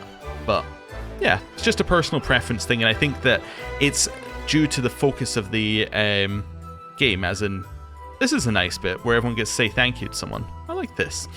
But it's a very focused, I think I prefer the focused experience over like the unfocused bit. And I feel like some of the XP stuff in the game, the fact that you got XP from primarily killing people, felt like you felt incentivized to be a little bit more chaotic because you got more XP. Like if you kill somebody, like after you do a quest, you get even more XP, and it feels like, I don't know, it feels a little odd. Are these the Kickstarter backers? I think I was a Kickstarter backer. I don't know if I'm in the list. I have no idea. I don't even know if that's what this list is. I wasn't paying attention. Oh, well, yes, it must be. These must be the tiers of Kickstarter backer. I think I'm in here somewhere. I think I kickstarted this way back. But yeah, it's very cool. And I'm interested to see what they do with Divinity. Well, I think it's just called Divinity, isn't it? The new one that's coming out. I'm interested to see how that plays out, because it's like, it's going to be a step forward, because lots of people are going to have expectations from the other games, like from Baldur's Gate 3 now. They're going to have a big expectation as to what is going to be in the new game and how the new game is going to play. Yeah, that's going to be interesting. Wow, there were a lot of backers in this game, or for this game. Yeah, these must be the backers. But yeah, it's going to be interesting to see what direction they go with it. You get the feeling that they can't take a step back from the cinematic kind of way that they went with 3. Like, I feel like with Baldur's Gate, like, I feel like you can't step back to a game like this. I feel like you're going to have more cinematics and be, like, have more, I was trying to think of pageantry, I guess, would be my word for each thing. But anyway, let's talk about this game. The ending. It was odd. I feel like the ending fight was very odd. I feel like, I don't know if it went the way that it always does, but like our fight just seemed to end due to AoE, as in it seemed like the Kraken just killed Brachus and then that ended the fight for us. Which I was happy to take after the game crashing a little bit. I can't fully blame the game for crashing because I did install mods, and I don't know whether the mods are causing it to crash, but it was also crashing before I installed the mods, so I don't know. Like, I think that what I read online about your inventory potentially causing the crashing, that seems like it's got a level of truth to it. Like, the larger your inventory and the more stuff you've collected, the worse the game's gonna perform in terms of like stability. I feel that has to have a level of truth to it. I gotta say, the inventory system could do with some work, but also the inventory system wasn't designed for one player to pick up every single book that they found in the game. There also really wasn't any purpose to doing that. Is that zombified sidekick? I saw in the middle there. Oh, I do like the like that you're getting to see effectively concept art. I'm assuming that's what we got to see in the epilogue as well. I'm assuming that's what they used, and that's why the art in the epilogue is so vastly different. It's all concept art. It was a little odd that we didn't get to see something for Sabine, but maybe you get to see something for Sabine if you choose her to be divine. I guess because Sabile's the main character, they don't want to say what you did, because if they say what you did, then like it's kind of taking away some of the emphasis from you. Or it's taking away some of the agency from you to have decided what your character has done and what your like headcanon story is, if they say this is what you did. So yeah. Anyway, what else is to say? The music is good in this game. That's another one. I find it very memorable. I think I like it maybe a little bit more in the Baldur's Gate 3 stuff. I need to stop referring to Baldur's Gate 3, but it's kind of hard to do it. It's the elephant in the room with this game at this point, because they're very similar, and it's an advancement of the style, or it's a step back in the style depending on your point of view, so it's hard to not compare. Yeah. Trying to think of anything else. I guess I can talk about our original playthroughs of this game. So we originally played through a couple of times to Act 2. So I think that the first time we got in the game, we were into somewhere in start of Act 2. And then the second time that we played, we must have just about hit Act 3. Which I thought was much further through the game, because in my head we were like going to move on to arcs afterwards, because that just seemed like the obvious path forward. But yeah, co-op wise, I remember this being a lot of fun, and very I feel like it was even more chaotic in co-op mode. Like, it was crazy in terms of like just things happening, and I'm sure that there were I think the person I was playing with was playing Sabine, and they kept being like, oh, I've got to kill this person or something. Like, they had all these events that we had during our one about killing people, and it's like, now it makes a lot more sense why they were quite like that. It's because that was what their story was telling them, which makes a lot more sense. Yeah, I do feel like we missed, like, I feel like the companion choice was an odd choice as well.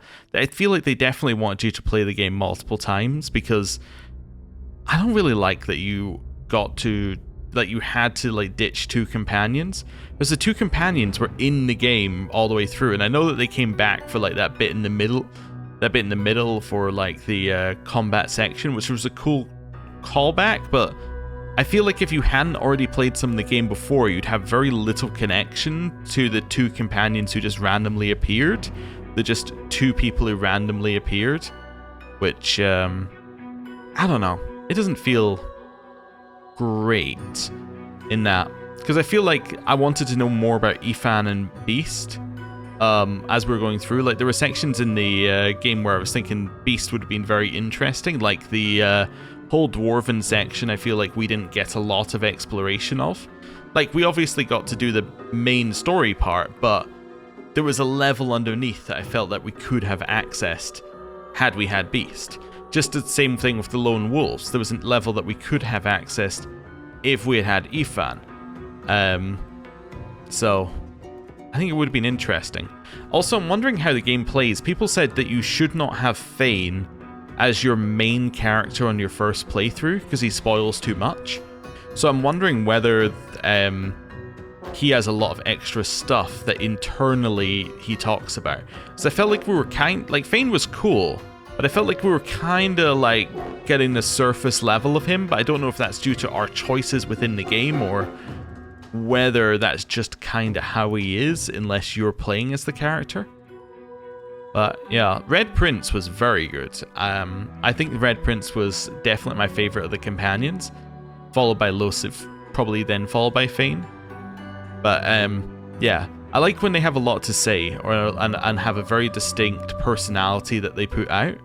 I feel like that helps a lot. Although Los's random singing section was interesting. Yeah. Although, yeah, like on some of it, it's like she's a musician, but that really wasn't where her character was being presented. That wasn't how her character was presented to us most of the time. Most of the time, her character was presented via the demonic possession side of things, which meant that when it was like, oh, she's a musician, she's got this new song, it was like, oh yeah, she does do that as well, as be the person who happens to have like demons who hang out with her. It wasn't as focused. Yeah. Anyway, where are we? In the L's. I'm trying to think if I have anything else to say about the game. I don't know. I don't know if I have too much else. I think that Fort Joy is wasn't a good start. I think it was a little slow as well at Fort Joy, but I think that that's deliberate. I think it's a tutorial that maybe overstays its welcome just ever so slightly, but yeah, it's a memorable place at least, and you can kind of remember a lot of what you do in Fort Joy, which is, I guess means that it's at least notable. I don't know, I'm trying not to be negative because I had a lot of fun with the game, but it's a lot easier to talk about criticisms than talk about things that are good. Anyway, let's talk about what's going to happen next on the channel. Next on the channel, we have... I was thinking it's probably going to be maybe a small gap, and then I was thinking we might try our Esoteric Ebb, which is a new, what they call disco-like, basically a CRPG with no combat, similar to Disco Elysium in that kind of style, where, you know, with the text on the right-hand side, which seems like that could be quite fun. We're also, in terms of CRPGs, almost certainly going to try out Rogue Trader again and try a different path. I've been waiting until all the DLC is out, and I don't think that there is anything else that's like major coming up, so we might actually have time to play it. We tried a new style for this series, which worked a lot better at the start and compared to the end, but it was a lot longer episodes and episodes that tried to like have as much in them as possible. It was helped out a lot at the start of the series by the fact that I had a huge backlog for it, but I do like having the longer episodes because it feels like you can get a lot more progress and you get a lot more momentum, and people seem to be vibing with that. So if you like it, let me know and we'll hopefully try and continue that. Yeah, it does involve building up the backlog at the start, though, because as you saw, as it got further into the end, the episodes got shorter and the gaps between them got longer, which wasn't the intention, but other things popped up which caused most of that to happen. So, yeah, that's roughly that's roughly the plan, I think, for CRPGs going forward. We'll try longer episodes with more getting done per episode. We're definitely going to try Divinity when it comes out, whenever that is, but it's probably going to be like 5 years at the minimum from now, which who knows what's happening in 5 years. I might be stalling, by the way, till we reach somewhere in the middle of the S's, just so I can see if my name is there, which I don't know, we'll see. I don't know if I actually went for the high enough tier to get name in the credits. I don't know if this one had like a tier above get the game, but anyway, I'm still interested to see. But yeah, so that's roughly the plan. We're gonna try. I was trying to think of other games that we're playing later in this year. It's gonna be things like Fable when it comes out. If it comes out, we'll definitely be playing that. And if it ever gets a release date, I would like to play through the rest of the series as well. So that'll be another thing that will be on the channel at some point. Really depends if they ever announce a release date. I would like to play through the series, but it's a little bit difficult to actually play that one because it's like 1 is really easy because 1's on PC, and I think that 3 is on PC, but 2 might not be, but it might be in the cloud service thing. So maybe that's the best way, or I think I have a 360 somewhere in the cupboard, so maybe. All right, we're into the S's. Let's see. It's getting closer. And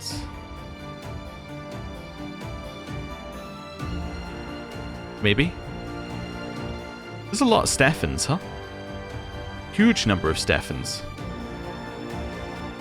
And Stevens. Steffens and Stevens. Nope, name's not there.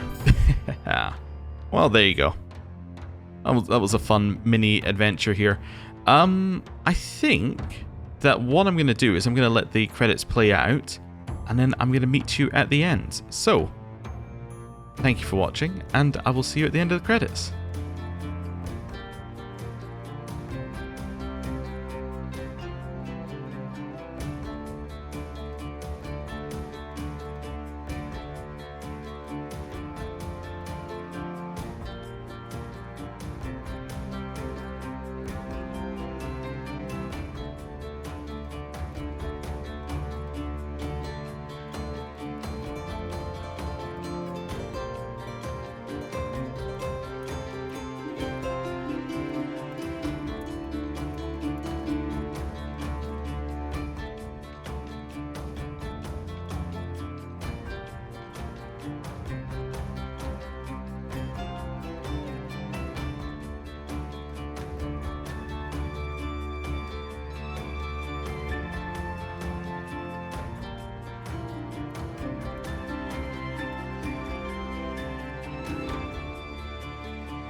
I think that's all the Kickstarter backers done, assuming that's what that was. Okay, and cool picture of a dog. Now we get to see if there's anything after the credits. I think this is concept art for Arcs.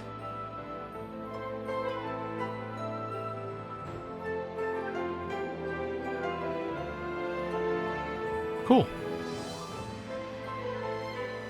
Oh, and then it kicks you back to the main screen. Well, thank you very, very much for watching. Thank you for all of you who stuck with the series, and thank you very, very much if you have watched the series and watched the first series and the second series, and then you finally got the conclusion here. I apologize it took so long. This is almost the last thing that was on our list unfinished.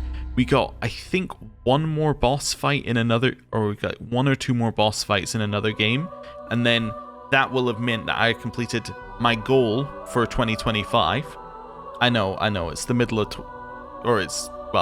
the first third of the 2026, but my goal for 2025 was to clear everything that was unfinished off of our list, and we're almost there. We're just about there, which isn't too bad. So, thank you very much for watching. I will see you next time. Goodbye.